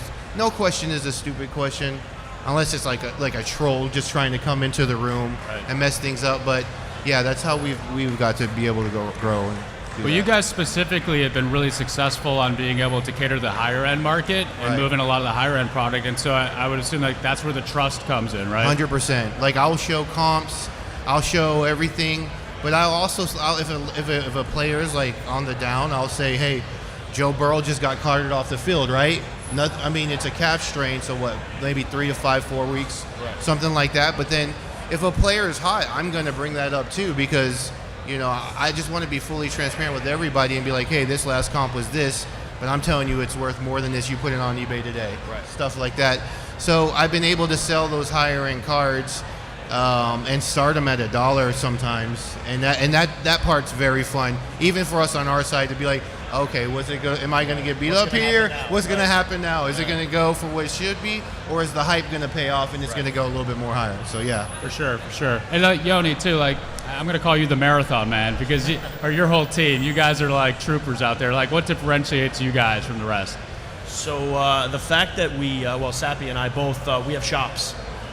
So a physical location excuse me, for people to come and, you know, and know, like, hey, if I have a problem, you know, these guys are there. They're physically there. You know, I'm not in a basement. He's not in a basement. We're not in a, you know, in an extra room. We have a team. It started off with my brother and I, and one guy running our Pokemon section. Now we have 18 people. We have a location in Florida. We have in New York, and everybody. We just literally every Sunday. My brother sends out a schedule. Hey, when can you guys work? No problem. 4 a.m. to 8 a.m. This is when you're working. This is what you're doing. We have Saturday nights. We have Sunday nights. We have high-end, low-end memorabilia, everything. I think our secret sauce is just being able to have everything, something for everyone. You know, you want to come in, you want to buy top loaders? No problem. They're in the buy it now. Hey, you want a $30,000 Mahomes? Yeah, sure. We can negotiate. What's your offer? You know, last night we did a high-end live here. We were here till almost 1 in the morning. Wow. We started a Brady PSA 10 Bowman at $1. You know, like that's the trust. You know, I think it's also goes both ways. The customers trust us, but like we trust the customers. You know, not to give us $30 for a PSA 10. You know, we know like, hey, you know what it's worth. We'll give you a deal. We're all, you know, the forbidden word on my live. We're not allowed to say the word steal. My guys know it. If somebody in the chat says it, it's against the rules. We don't say the word steal. Everyone, you know, we're in this together. It's a community. It's you know, it's a team. You know, these guys, like he was saying with Burrow, the hobby's not going to crash. He's going to come back and play. If everybody's realistic about it and they understand what they're buying into, you know, that's why COVID kind of distorted everyone's mind a little bit. You know, people were paying, you know, $50 million for these cars, and it's like, but, you know, if you're looking to sell it, it's just not sustainable. You're looking to hold it. It's your guy. You're a Mantle guy. You're a Ruth guy. No problem. But now I think the hobby is fair for everyone. It's on a level playing field. Yeah. Everyone realizes, you know, a $2 Michael Jordan should go for $2-3. That's what it should be. And I think if everybody understands that and trusts guys like us to you know, bring them the real stuff, you know, I think it'll go a long way. To offer fair value, and you guys do a great job of just replicating that in real life experience digitally, which is amazing. And like you said, there's something for everyone, right? So how do you cater there? Love to hear more about how you guys have built trust over the years with your customer base. Like, what are the things or tactics or strategies that you've used to really build that trust over time? Sabrad? I think transparency is really important, and open communication. There's a lot of sellers that don't take the time to respond to people or don't have the time to respond to people. When you start to scale your business, find people to respond to people, and if you don't have the time. But I think transparency and sometimes being willing to take a hit, on something. If something is missing or something happens, as long as you feel like it's an honest customer and someone who's been consistent, I think, you know, showing that you're willing to help no matter what. Yeah. And sometimes you can't fulfill that, but trying. Yeah. What do you think, Sappy? I mean, he hit it on the nail. It's just on the head. You got to be transparent, and there has to be the trust there with the customer. Like I said, it's the repeat that you want. You don't want that one-time visitor to come in, spend a lot of money, and be like, oh, I feel like I kind of got beat down. Even if they do, I want to be the type of company to where they can come to me and be like, Sappy, I kind of feel like I overpaid for this, and it's happened over the 2 years. And I will be like, okay, I can see where you're coming from, and talk to them and take care of them. And honestly, I feel like you guys are just an extension of me, to where if it's something like in the mail or some issue with that, I'm comfortable enough to say is like, reach out to Whatnot support, and it's like 10 times out of 10 times, it's you guys have been able to help them in one way or another. I'll give you an example, is because I have a Canadian customer who bought from us, and it was probably like a $15,000 package. He waited, it got stuck in customs, and I'm sure you guys have gone through this before with Canada. And he goes, Joe, I hope it doesn't come out of your thing. I was like, no, just tell me what's going on. And I told him, and I directed him to you guys. You guys fully refunded him. He got the cards the next day. And he goes, and this is where the trust and everything else comes in. He goes, Joe, I got all the cards, but Whatnot refunded me. He came back to me and he was like, okay, do I send you the money or do I give it back to Whatnot? I know that might sound like something that you should do, But you can't expect that from people these days. That's a lot of money. He could have like never came back to my room, kept the cards and the money, and never said anything, right? But he told me he got the cards. He returned the money to Whatnot, and that's the type of relationship I want to make with people. Like not the hey, let me DM you. I'm breaking right now. Let me do this, and this, and it's and breaking in singles is a little different, but still, there's that trust factor. And I also wanted to like piggyback off what you said about like people don't realize how hard it is to do what you do. Like it's hard for me, and I'm nowhere near as much time as you and the people you got to manage. And like I asked you earlier, how do you keep up with that type of inventory? And you're like, that's the one thing for all of us. It's tough. But for you to go on, what'd you say your longest stream was? 158 hours?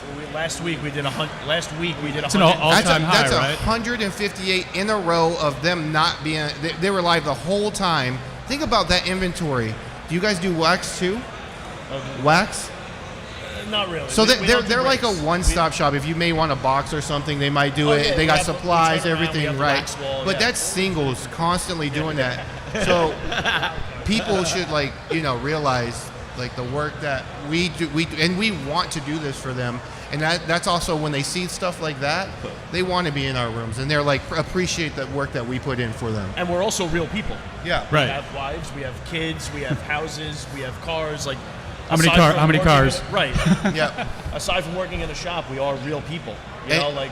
And I think our customers know this, and that's another thing with like the trust and everything. They know us with our lives. We know how many kids we got. They ask us personal questions, and I like that part of it too. So My streamers, they ask them, oh, how was dinner last night? Happy birthday.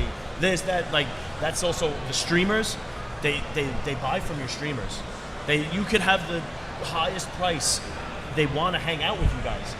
That's the thing. That's why I give a lot of credit to my guys that do stream. Because you got to realize, you're sitting there, you're talking to a phone. Nobody's answering you. Nobody's answering you. You're literally reading words and giving responses.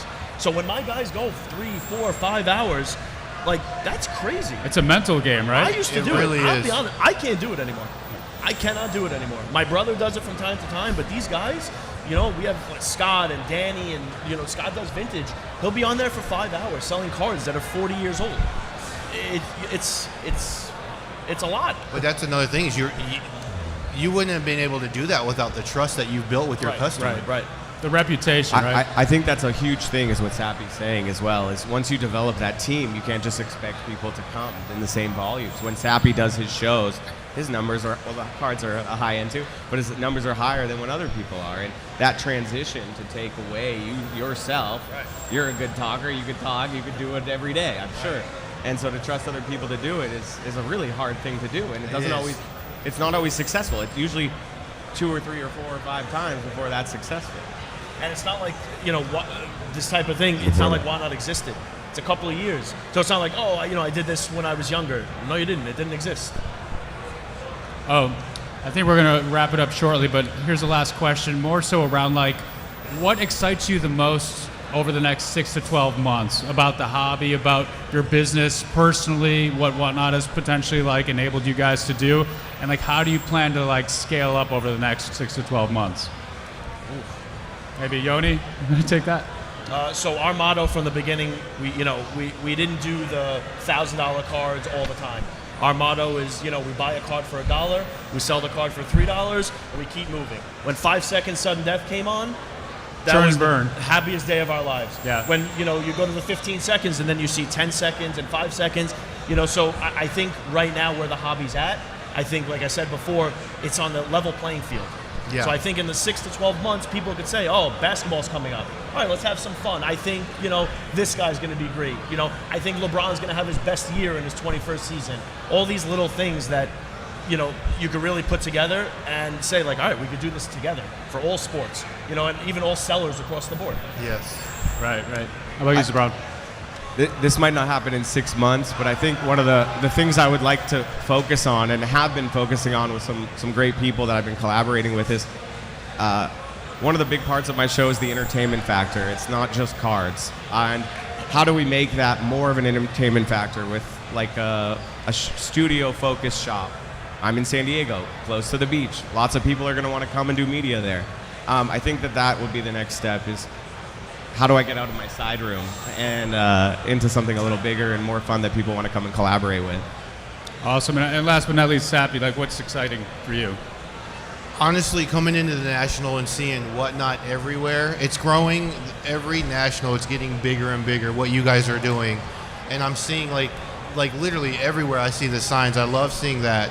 I love doing like the Whatnot card show, the different events. So like the different events that you do across White, and then the different events that we set up with you personally. We're gonna try and do more of that. Right now, there's 2 of us running. I'm trying to get 2 more people on to do it. Hopefully my daughter will come on and do some TCG. She's our Pokemon guru, so Stand up. yeah. But I love where it's going, and you can see, like he said, it doesn't matter if you put 1,000,000 square feet out here. This building's going to be full, so the hobby's not going anywhere. And you guys' slogan, I love what you guys have done. I'm looking forward to the future, and I just think it's going to keep growing from where we are now. Awesome. Yeah, and Whatnot's all in with us too. Yeah. You know what I mean? We You guys feel you're that. With us. We feel that. You're into our business. It's not like, hey Right. guys, here's the platform. Do what you got to do. Yeah, You know, the exactly. support is there, so that helps. That's Right. great to hear. That's great to hear. Thanks guys for taking the time Thank today. you for having us. Yeah, absolutely. Hopefully our audience learned something about how to grow their businesses and accelerate their growth in the card space. If you haven't already, please download the Whatnot app. Go check out the live shows, the marketplace. We recently launched weekly auctions as well, which is a new sales channel for us. Also check out the booth. We've got drops going on. We've got Michael Jordan's 1996 Mercedes-Benz. That's going to be Let's dropping go. tomorrow, $23. So please check that out. And last but not least, stay tuned for tomorrow. Aki, one of our guys, is going to be going through Everything Breaks. So thank you again for joining, and we'll talk to you guys soon. Have a good we'll one. be Thank around you. here for the next 15, 20 minutes to answer any questions. And so you can pick anyone's brain here on the panel for extra information. Appreciate it, guys. Thank you. Thank you. Thank you, guys.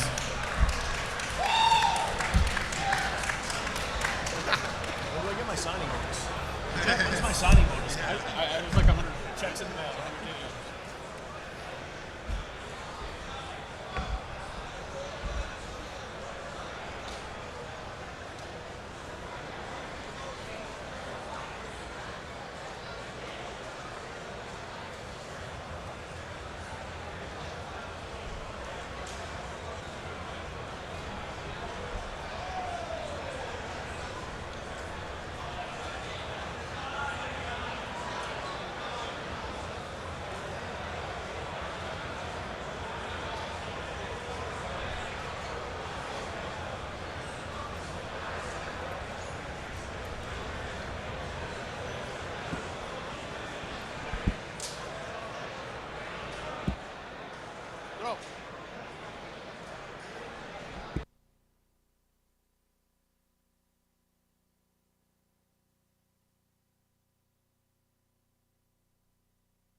We are live on the main stage in 20 minutes with Pac-Man for a $5,000 giveaway show. Tune in 20 minutes.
We are 5 minutes away from a $5,000 giveaway show with the one and only Pac-Man.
Live from the Mike Burkus main stage inside the Ripping Wax Case Break Pavilion powered by Whatnot. Whatnot, where the hobby lives. We have Pac-Man going live on the app to give away $5,000 worth of cards, silver packs, and everything in between to you guys in the chat and live on Whatnot right now. Let's hear it for Pac-Man.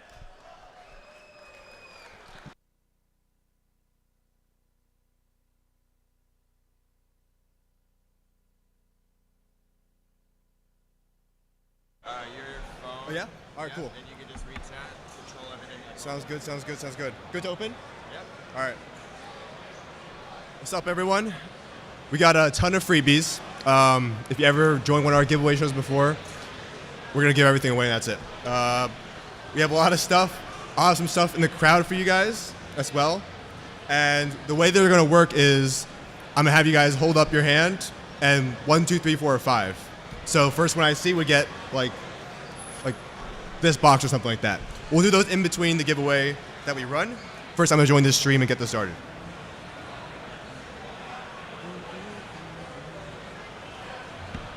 Also, is the mic for this one? Yeah. Or this, or here? It's right here. So it's for everything? Everything. Yeah. All right, fellas, what's going on? What's going on? Hello, chat. Live at the National. All right, so we got a lot of stuff. We have, let's see, 2 black boxes, hobby box of Prism, 7 silver packs, like 4K in cards, another 1,000 in cards, stuff from yesterday's video as well, and it's all free. And the first thing I want to say is also, these will ship after the National, of course. All right, so That being said, do we have a preference on the first item we run? I'll flip through these right now. We'll run the black boxes. We have 2 of these. Closer to the end, I think, unless I get too antsy. But here's what we got.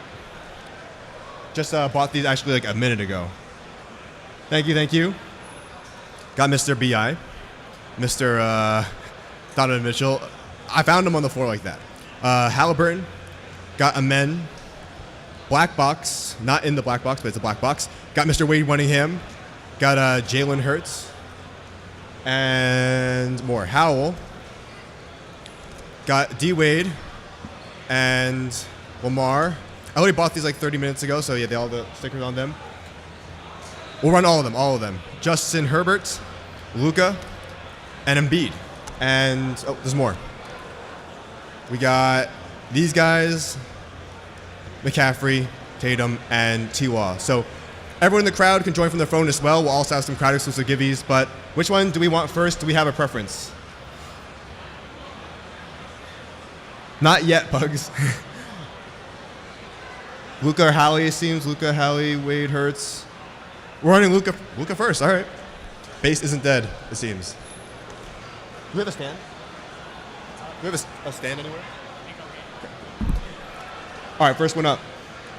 They're all just titled free. Yeah, there you go. And don't mind the picture. I just didn't have a picture of anything, so I just put a filler. Start Gibby. There you go. Press that button down below, and you can enter. Go Giants. Luka's the first one. I'll use this as a stand for now, and if something falls, I deal with the consequences. That works. Doing good. Go Grizz. Yeah, we're just going to pin them all, give them away, and then I'll see you guys in like a week. So far, so good. Nationals fun. We're buying stuff, ripping a lot of stuff. I spent too much money. Thank you, BB. Do we have Curry? We do. Thank you, thank you, thank you, thank you. They want 40K for the Bane. What do we think? Is that a good number? I don't know. I don't know about that.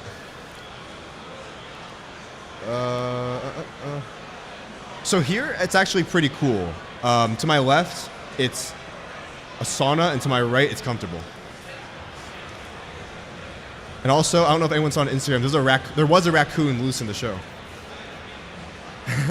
No, I would never give that. That's the one card I can't give away. There's a one-of-one Desmond Bane Black Prism to my right, like 100 feet. And yeah, we're out of funds. Let's see. I see in the crowd. I see what's going on. Hey, all right, we got the stand. So.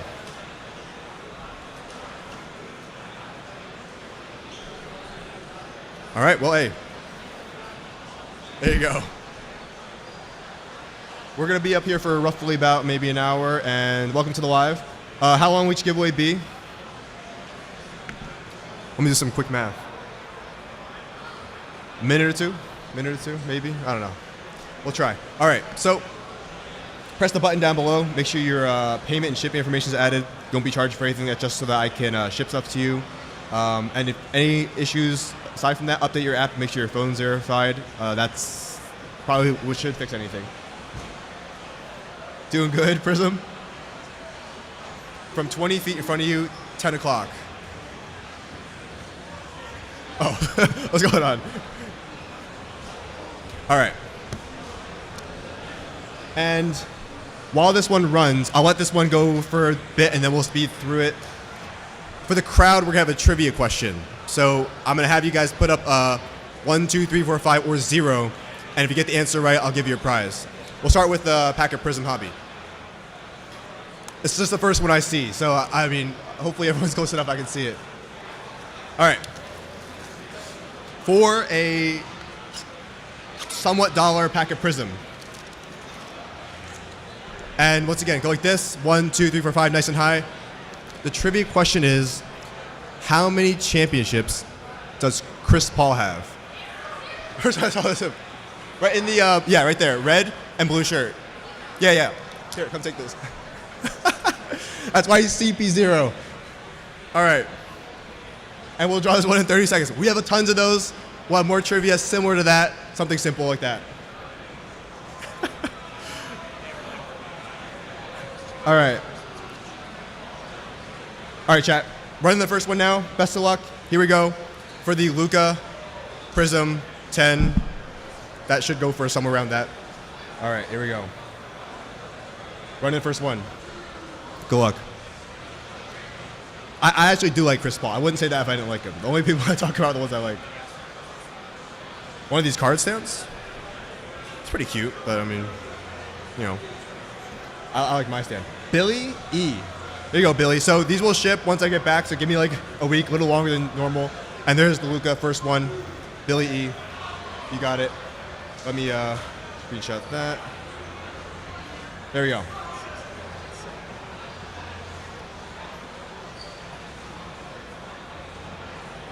No worries, no worries. So Good. weird. That's not even ultra wide. I'm confused. Is the shot bad? Yeah, it worked.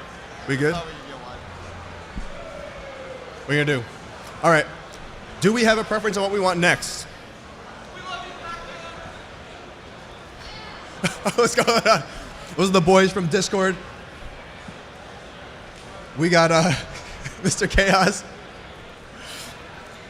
Most of you guys, if you aren't on Discord, make sure you check it out. You want Embiid? Is that just because the first one I showed? Let's do a football. No? Or we don't care about football.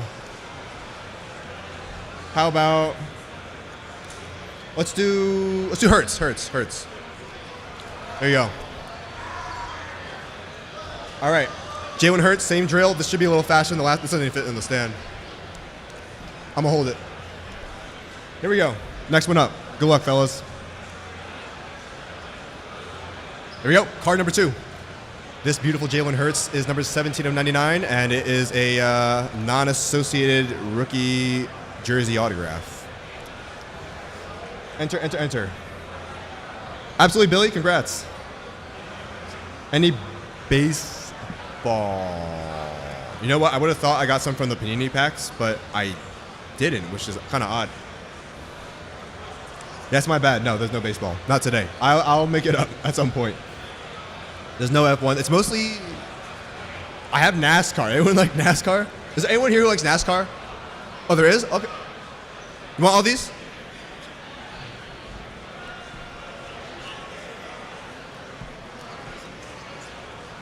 Here, little NASCAR haul for you. Because you're the only one who watches NASCAR. Yeah. Oh, you like... All right, Duke, I got you next, man. Here's the Hurts. I don't know if you guys see one man raise their hand for that. Hey, you guys rock. It's a lot of fun. My knees hurt, but we're good. There's black boxes. We have a black box being given away. 2 of them. All right, running Hurts now. Enough time. Here we go. Good luck. And then we'll get a pack giveaway for the crowd as well. From France. I was just in France. A beautiful place. Yeah. Yeah, there was NASCAR, there's wrestling, but there was no baseball in the packs. I don't know. Something's up. Something is up. There you go. Normal. Congrats, Normal.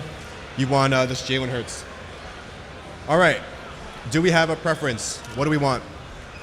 Maybe back to basketball? I was close to keeping that one for myself. I see a lot of Tatum. Do we like base prisms more than... Did I miss here?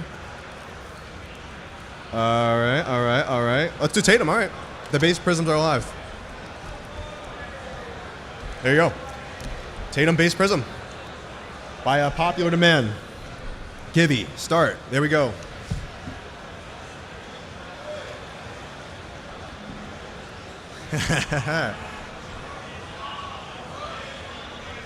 All right. Good luck. I mean, it's a nice card. We got some big ones. The beads, like, I think I paid like $500 for this like 10 minutes ago. Howell, Howell is what he is. All right. Trivia pack. Let's think. All right, ready?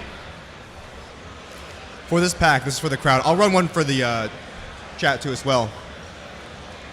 hold up 1, 2, 3, 4, 5, or 0.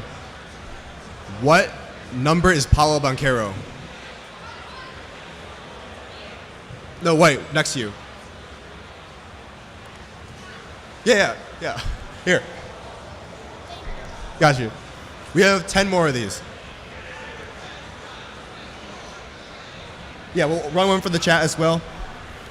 But as far as trivia, unfortunately, wouldn't work like that. I don't know about that, Mason. I don't know about that. Not yet, at least. If it were me, it might be different. All right, here we go. Tatum, do we have... And then we'll keep on theme next. I'll draw the winner now, and next up is Apollo, because we just did Apollo trivia. Drawing now. Let's see. And T. Hackett, 1787. Attaboy. There you go. That's for you. You get the Tatum base prism. All right. Next one. So we, you know what? You get a pack and you get the card. So double Paolo. And it's funny enough, these are the same color. I don't know if that was intentional, but there you go. You get these. This is for the chat, everyone in the stream.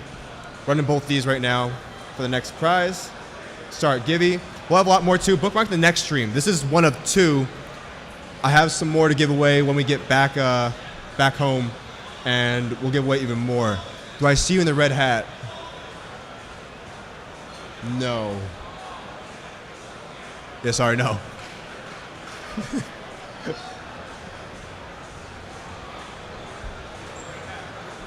Maybe I'm controlled. I don't know. All right. Oh, sorry. This is for these 2.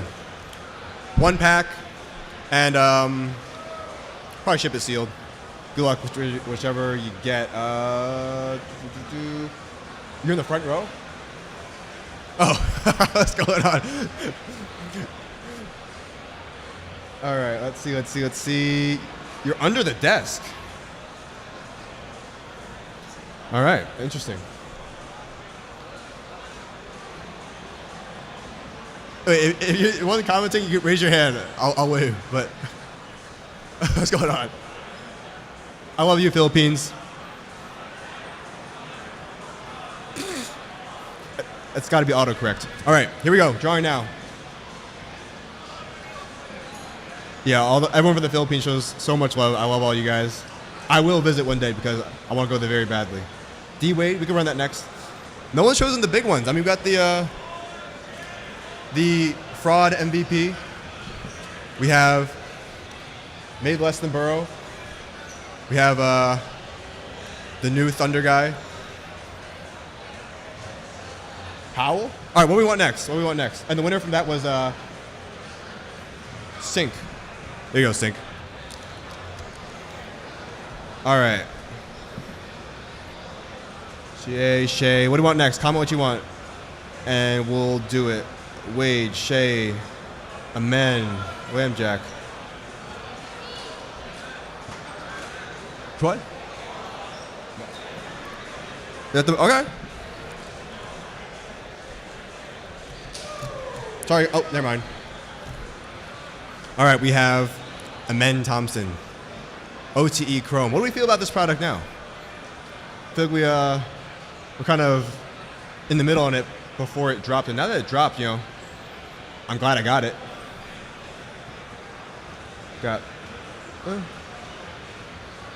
I like it. Your messages are not going through. Actually, they are. I just saw it. Any Victor? Nah, I wish. What's up? Future Rocket, great. Asar, man, the Pistons are saying Asar is that guy, and I might be a believer in that. All right, time for a little. Wait, first of all, does anyone here like wrestling? These are for you.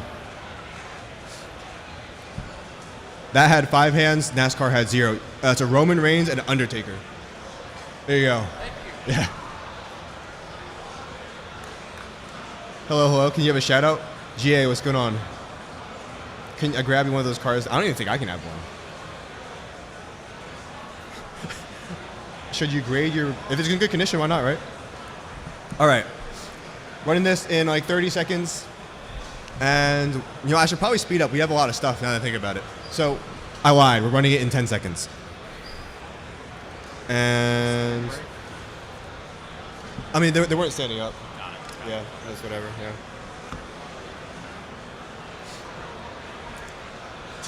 Let's see. Who wants a Corbin Carroll Superfractor? If anyone buys Corbin Carroll, I got one. National pack? Yeah. Let's do it. All right. That'll be next. All right. There we go. Actually, it's funny. I lied again because I actually did do it in 30 seconds. You want Corbin? I have the Corbin from the video if anyone is interested in that. Barton, what's going on? National packs? Yeah, I don't know. I mean, I think they're like 20 to 40 bucks. I don't know if I'd pay that. I did it. The reason why we have this box is because, I'll explain it in a second. That was Monkey Baller. Nice name, bro. There you go. All right, I promised a silver pack. Here we go. This one's rapid fire. Ready? 10 seconds to enter. Go. 10, 9, 8, 7, 6, 5, 4, 10 for 500. Come on, bro. I lost count. 2, 1, time's up. Here we go. And the winner is... I love you guys. And the winner is... someone who I'm probably going to miss because I'm going to put this down. Oh, now, see it. SD Chandler. You win one of these packs. Enjoy your numbered card or all base pack from what I've seen so far. We did a huge opening of those on the channel as well if you haven't checked those out. 50. About 30 of them. I had to wait in line to get those. Let's do... What are we feeling? Lamar? I saw someone say Lamar earlier. Yeah? Yeah. Yeah, Dougie says yeah. All right, I got you, man. Let's do Lamar. There you go. This will run till it hits 428. How about that? In the meantime, let's see. All right. The trivia question is, how many autos come in a box of Prism? LA hat. Yeah.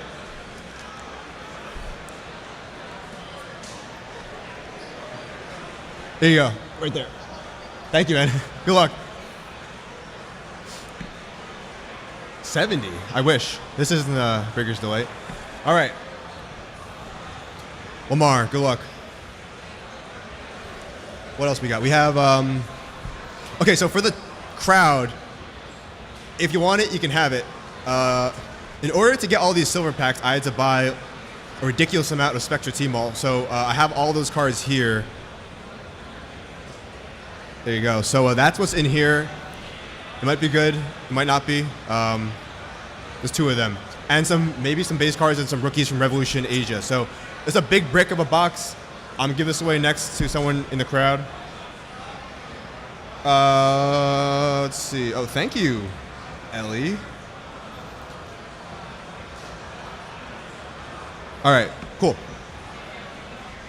Let's see. Oh, I missed the winner.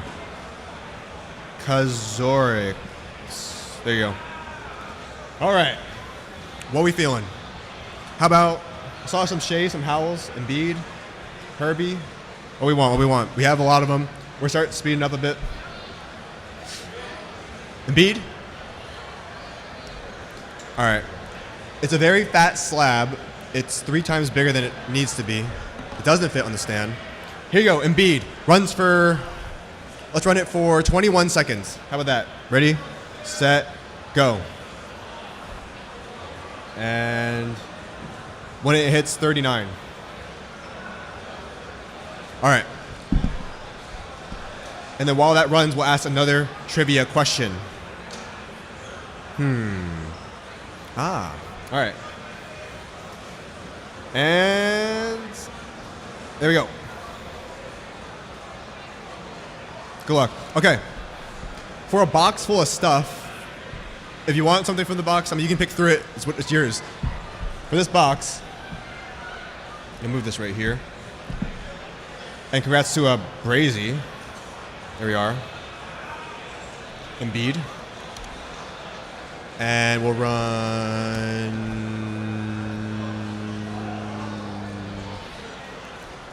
Halliburton real quick. Okay. For this box of, it's kind of a mystery box. I don't think it's anything insane, but you get a lot of quantity. If you have a favorite player, it might be in here. For this box, how many cards come in a pack of this product?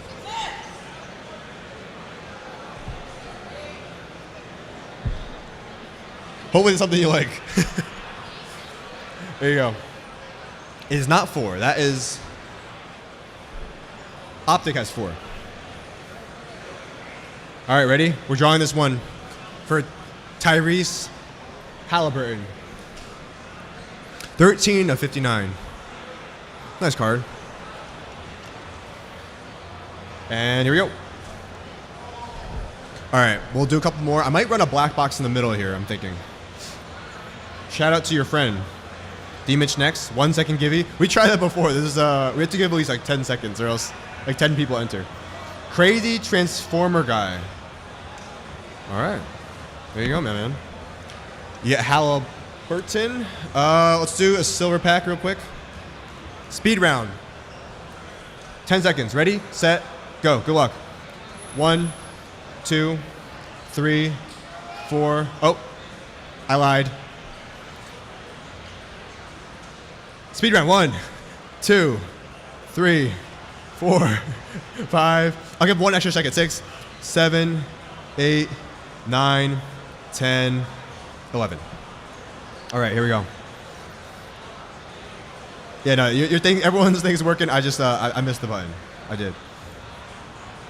All right, and the winner is someone. Corny Rocks. But these are some auto-generated names. All right. We'll run the Donovan Mitchell, then let's hit a black box. All right, Mitchell, here we go.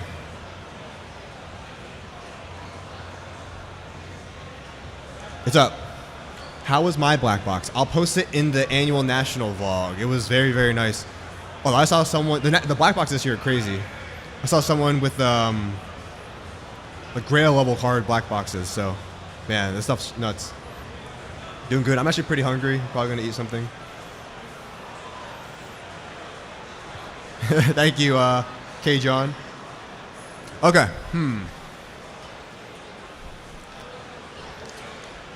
Time for another trivia pack. Let's see if it something to do with this card.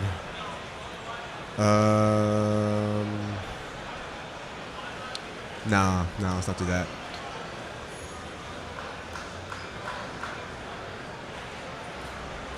Okay. For this one, this is not Donovan Mitchell related because, respectfully, I couldn't think of anything that has to do with him yet. Our trivia is, how many rings does Kobe have? Right in the back, yeah.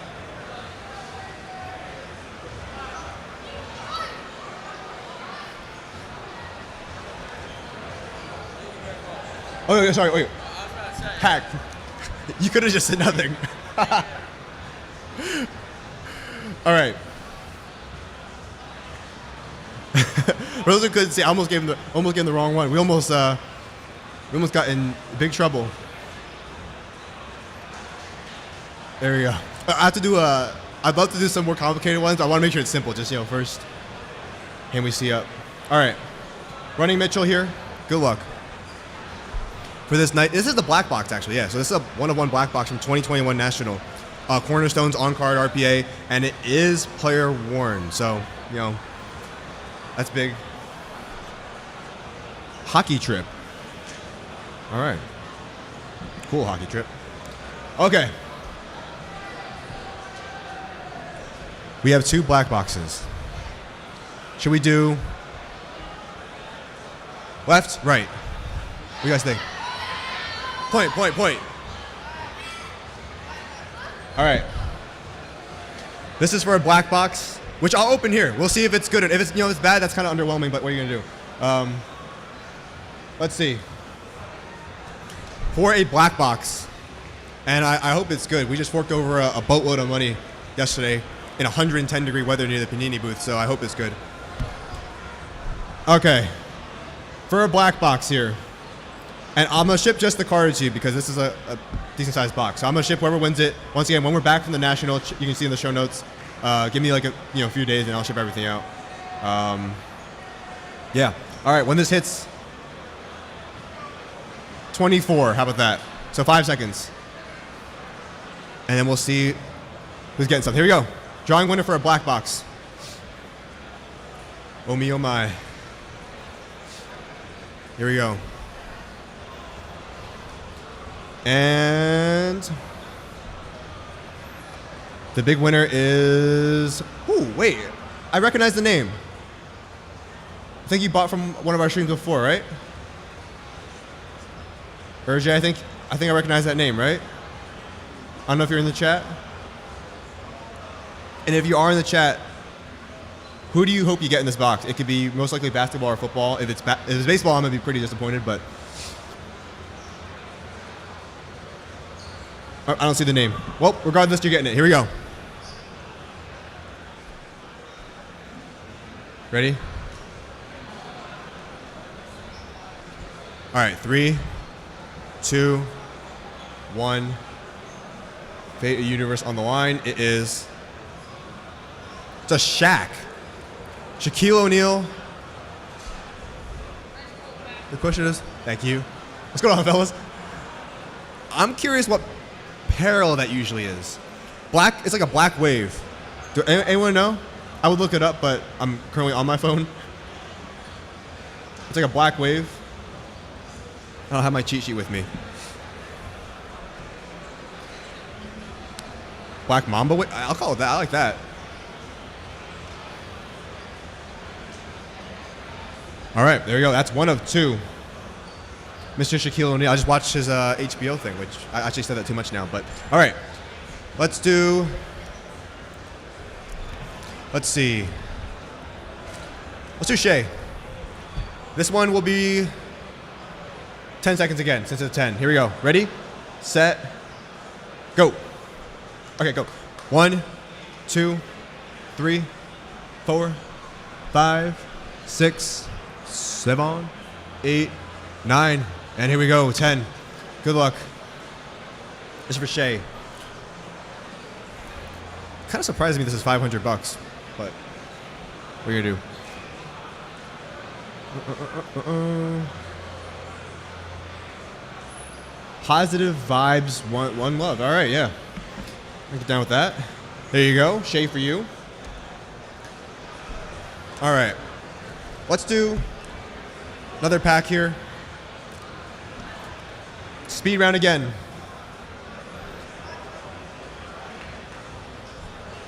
All right, ready? We're gonna try it. If everyone gets mad at me, it was not my idea. It was his idea. 5 seconds. Ready? 3, 2, 1, and 1, 2, 3, 4, 5. Drawing.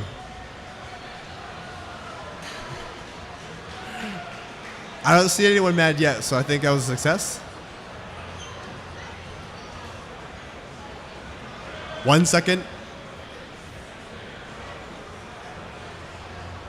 Maybe one.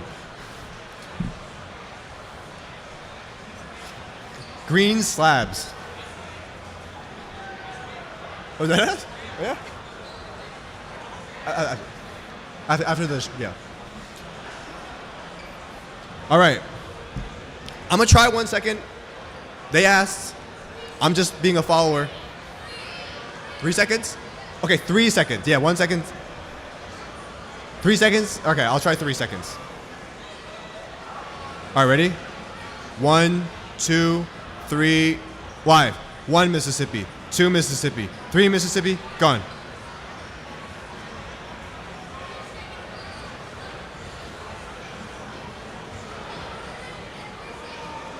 Okay, here. Sorry.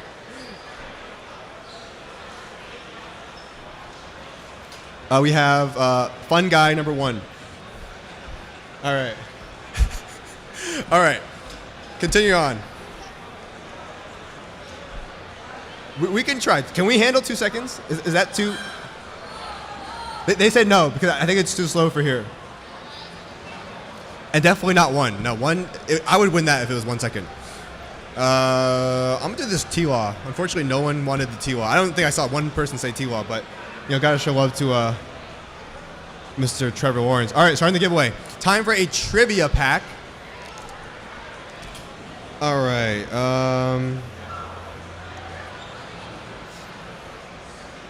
Let's see. Okay, here we go. What number is Benedict Mathurin? Who said that? Oh.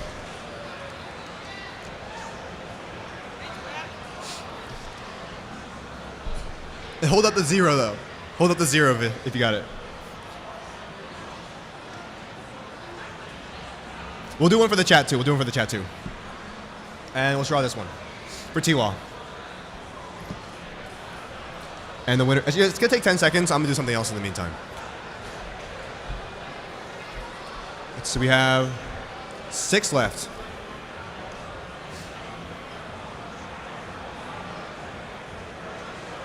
Jay. Here you go, Jay. You get this Trevor Lawrence rookie variation. Nice, 8-5. Okay. Let's do.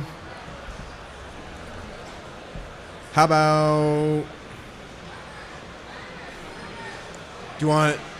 I'll give everyone a choice: basketball or football. Baseball. All right, here we go. This is the baseball giveaway. Good luck.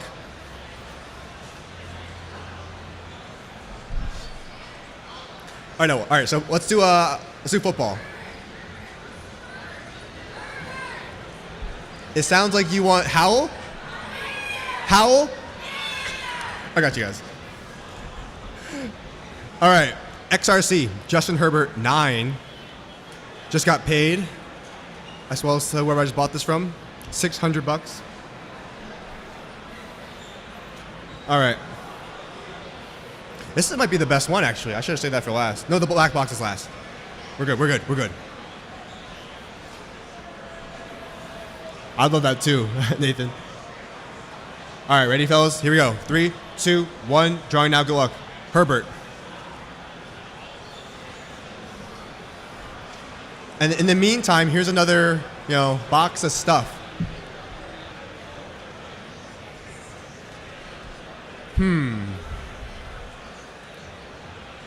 Okay, so for this one, what we're gonna do.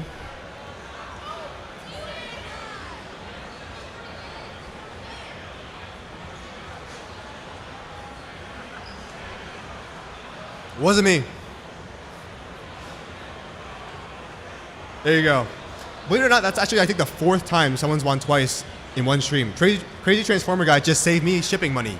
Let's go. We'll have some more. We have plenty more. All right. If he wins a 3rd time, I don't know. All right, here we go. Let's do another national pack. Dude.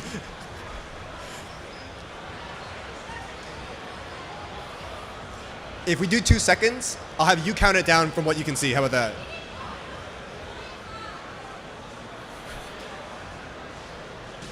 All right, here we go. Ready? Are you guys having trouble entering because of the speed? We can try it. All right, we're going to try 1 2-second pack after this one. Drawing now. Kind of running out of stuff here, but we still have the last black box. Do McCaffrey next? After the 2-second, maybe. And we'll have another big giveaway show August 5th, I think, on Whatnot, from the comfort of your own home. All right. Christy Mack. Here you go, Christy Mack. 2 seconds. They asked for it. Here you go. National pack. 2 seconds. Ready, set, and go. 1 Mississippi. 2 Mississippi. 12:14 entered. All right, that actually kind of worked. Maybe, do we want to try 1 second with this? They said the dial-up Wi-Fi is too slow here.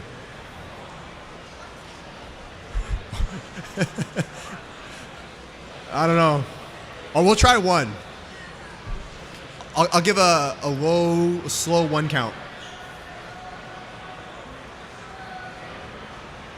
That's a good point. Aside from the language, it is a good point. All right, we'll do 1 second. Oh, and the winner was Misty.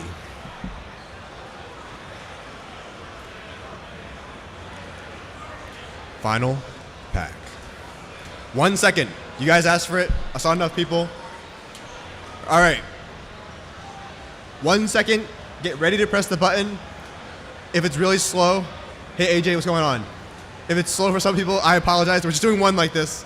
This will be the only one we do, unless it's like a very positive experience. Here we go. 1 second. 3, 2, 1, go. 1 Mississippi. 12. That worked. 1,220 people entered. More than the 2 seconds, weirdly enough. I don't know how that works, but the rest won't be 1 second unless we really.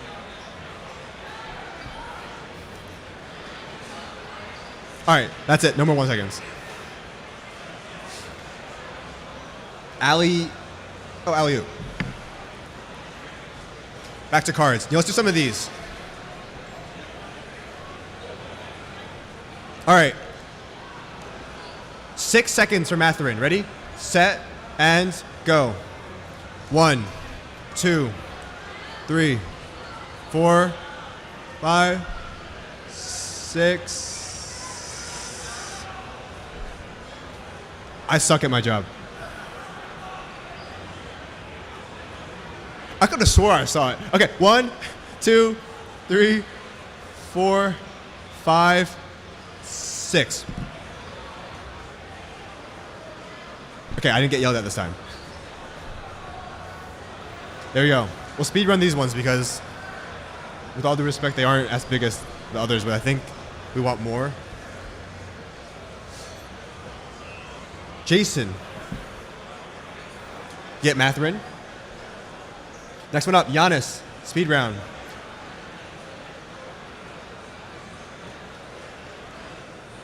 There you go. You get 3, 2, 1, drawing. I mean, it's just a number Giannis, so I want to speed through these. And it actually takes longer to pick the winner than that guy, Rye. All right. 2 seconds for this one. For Jahmyr Gibbs. I think it's one of the first pack pulled cards, if not the first pack pulled card in his jersey. Ready, set, go. 1 Mississippi. 2 Mississippi. Drawing. There you go. And here are the other 3. And the isotopes. All right. Next up is Lukey. Okay, ready. 7 seconds. 1. So I'm not going to count. When it hits 53. Drawing.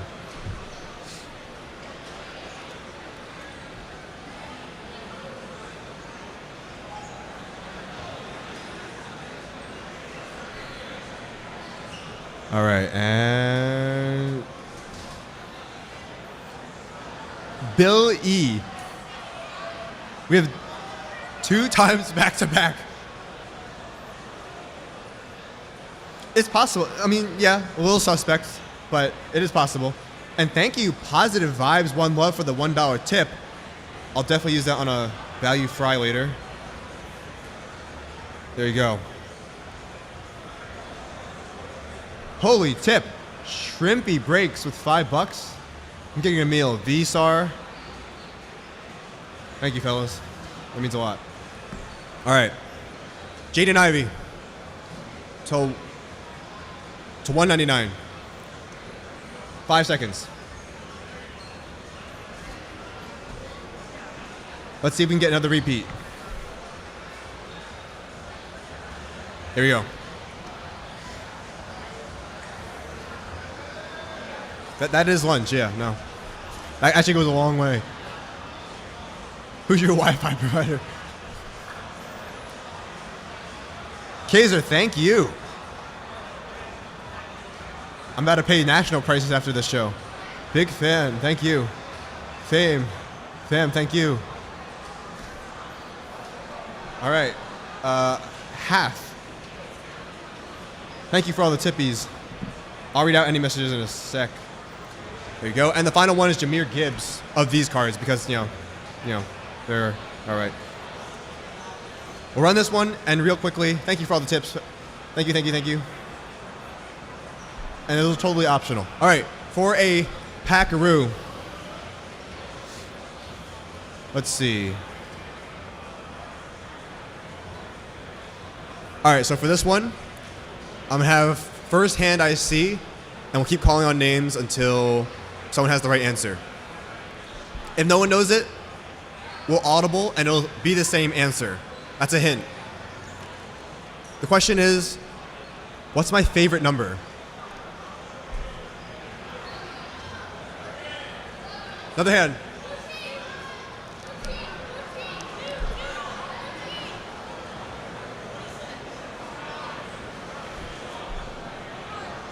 Oh boy.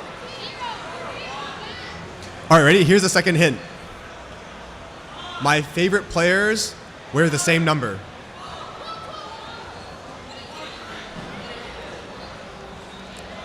Rudy Gay, Desmond Bain, future Hall of Famer. I'll run for one for you guys. I'm so sorry. I saw that answer.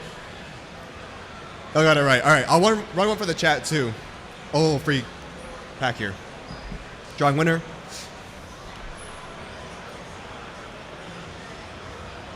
I said future Hall of Famer. Dylan's correct. He's not a Hall of Famer because he's still active, which, yeah, he's right. And Elon Musk. I don't think you need this one, but there you go. Josh Downs. All right, Prism pack for you guys. I know a bunch of y'all got the answer right. Apologies.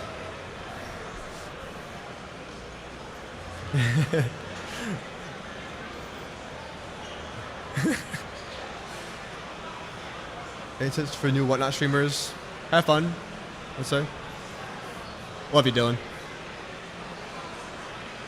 All right, drawing this right now for a pack of Prism. If you pull something good, I'm not gonna rip them now. Take your time, but you pull something good, shoot me a picture, tag or something like that. You don't have to. It'd be nice. Yeah, National's fun. I'm pretty tired, but it's a lot of fun. IC 1 of 1. All right, we're coming down to the close. Got you know. All right, we're running the Howl because no one. All right, you know, I actually thought no one cared about this one, but here we go. Sam Howell. It's running for 10 seconds. You won't say that if he's good, though. It was one of the cheaper ones. You know, it's a miss, it's a miss. It is a short print. This is from the We Didn't Have Your Redemption packs, I think. Oh, thank you. Whoa, holy danger, Dan. Thank you, my man. Thank you, DJ. Mystery Pack Mojo. Yes, sir. All right. Desmond Bain and Mikal Bridges. I don't know. You tell me. Who's the one who graces number 22? Like future Hall of Famer Rudy Gay. Drawing. This is for the Sam Howell, the hottest card of the stream. Good luck. We have 5 items and a black box left, so we're almost done here. I think I'm doing pretty good on time, actually. Crispy cards. Sorry. All right, Crispy. There you go, your Crispy. Thank you, Hawaii. I love Hawaii. All right. We'll run the D-Wade in a bit. Which one do we like? We like Wade, CMC, BI, or Donovan? Donovan? Donovan it is. No, I'm kidding. All right, they want the green ink pen pals. This is a short print. I just don't know what it's short printed to. But once upon a time, I knew. Thank you, Gunner. All right. And starting. And big thanks to Gunner, Hawaii, Summer, Gunner, 815, Danger, DJ, Animal, 815, Adam, Win. Oh, it lagged. Alpha, JBiz, W Seller, The Goat, Fam, AP Card, Kaiser, XX. And you definitely don't have to. I think I got everyone else. Thank you, fellas. You guys rock. I'm going to enjoy that Big Mac later. All right. And here we go. Actually, no, I'm going to get that $10 fries.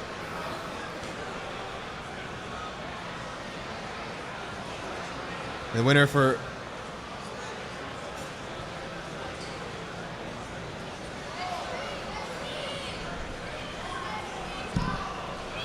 What do you think about this? There was one guy won 3 times. Do you think that's normal? It what? One guy won 3 times. Do you think that's normal? You won it? Yes, one guy won 3 prizes already. It could happen. It could happen. You don't think he's like... I'll figure it out.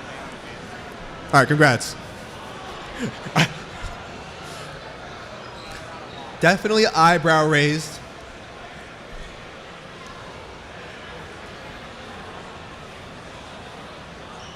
Yeah, I don't know. We'll have to take a look. All right. Anyway, let's continue. We'll do some investigating. Let's do Brandon Ingram, the hottest card. All right. There we go. Time for a crowd trivia.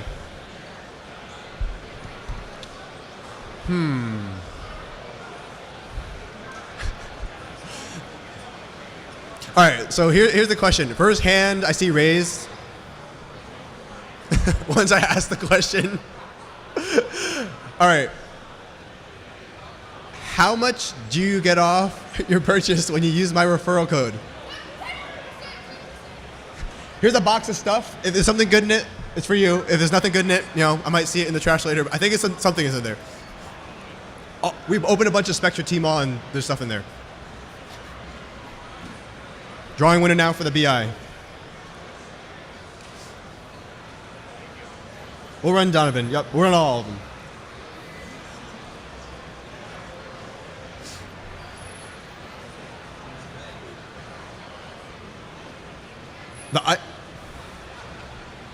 That's another repeat winner. We have 3 repeat winners now. That often? It is a little sketch, so I'll look into it, but it does happen. Yo, real quick too, it's like 5-6 minutes. Cool. All right, we'll do some peeking into it. Here we go. Last items. Donovan. Here we go. I have no trivia for Donovan Mitchell. I mean,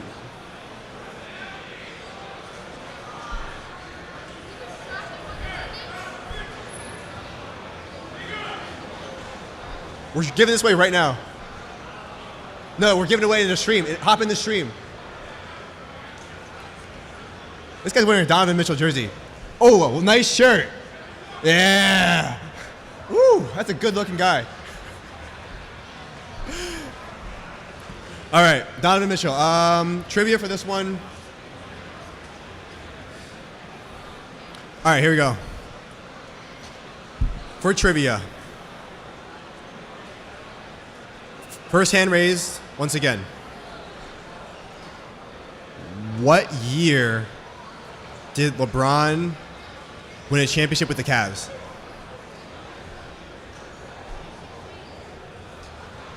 This is for a pack. We have 3 left. Fire through these. Drawing now for Mr. Donovan. Good luck.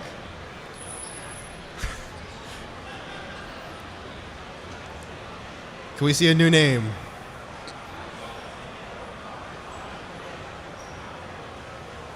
That's new, right? I think that's new. All right, there you go. You get this Donovan Mitchell. I've never seen this case before, honestly, but, you know, the card should be good. All right, Wade Winningham.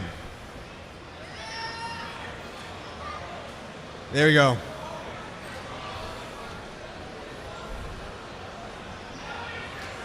I was so close to keeping this one. All right, trivia for another pack. All right, let's see. Hold up one of those numbers. I haven't asked the question yet. How many boxes of Flawless did I open with Wade? First one I see. White shirt. There we go. We opened 4 total. Drawing winner now for Wade. Color match too, so it's worth 80 times more, according to the hobby. Yeah, we'll have to see. If there's some funny business, something like that, we'll investigate it and we'll run them again or something like that. Mr. Red. There you go, Mr. Red. Okay. D Wade, and then the black box. Ooh, my stomach's making noise. All right. For a pack of Prism. Okay. It's first hand up. I'll ask you the question, and if you get the answer right, if not, I'll just point to some random hands. The question is, how many silver packs did I open in yesterday's video? A black shirt.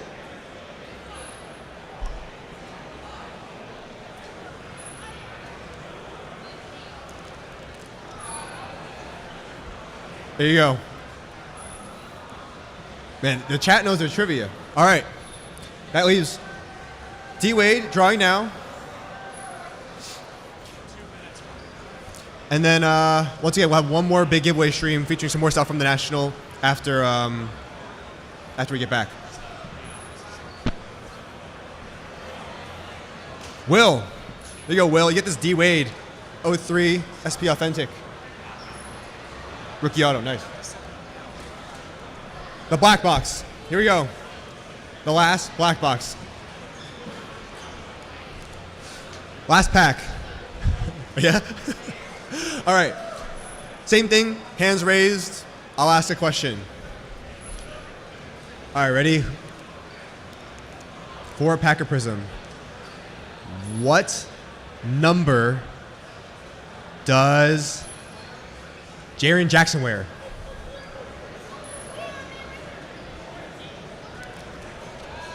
All you. All right, black box. Here, we'll go left with you. Yeah. If anyone opens their packs and you pull something good, tag me. If it's nothing good, sorry. A lot of red waves, I'm sure. Here we go. The final one. What I'm gonna do is I'm gonna crack this first. We'll see, and you'll see what you're fighting for. All right. Call your shots. Who's this gonna be? Uka? Wade, Shea, Mahope. 3, 2, 1.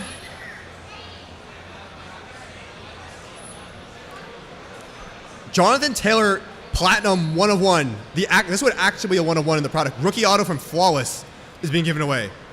Here we go. I'm gonna draw this one in 5, 4, 3, 2, 1. This is a big black box, one of the better ones I've seen yet. There you go.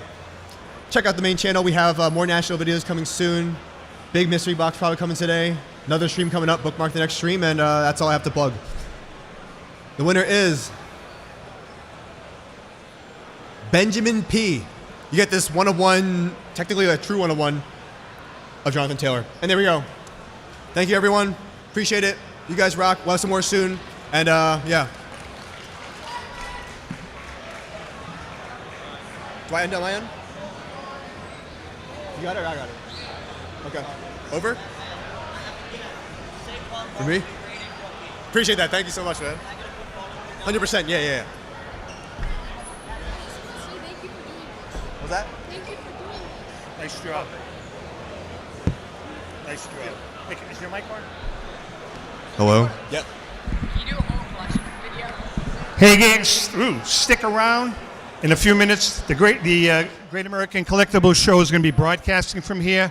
On stage with us in a few minutes are the two most valuable cards in this entire convention. Stick around.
Thank you. That one's on. How's everybody doing today? In a couple of minutes, we're going to record. We're going to be recording the Great American Collectibles Show. This is a special 2-hour show, and it'll be broadcast all over the country next week and the week after, 2 one-hour shows up in Boston on radio. But just keep in mind that we're going to be breaking for commercials, and it's going to sound a little weird because I'm going to say, okay, we're going to take a break now, and 5 seconds later, I'm going to say we're back. All right? So just understand that, because back at the studio, they put all the commercials and stuff in. We have all kinds of great giveaways today. Got some trivia questions. You answer them, you're going to win some great prizes, so stick around. I don't know what it looks like, but it looks okay from here. Did you see Black Miniskirt yesterday? I've never seen anything. I got one. I've never seen anything. I'm good. I got it. I spent a half hour with her showing every piece of my face.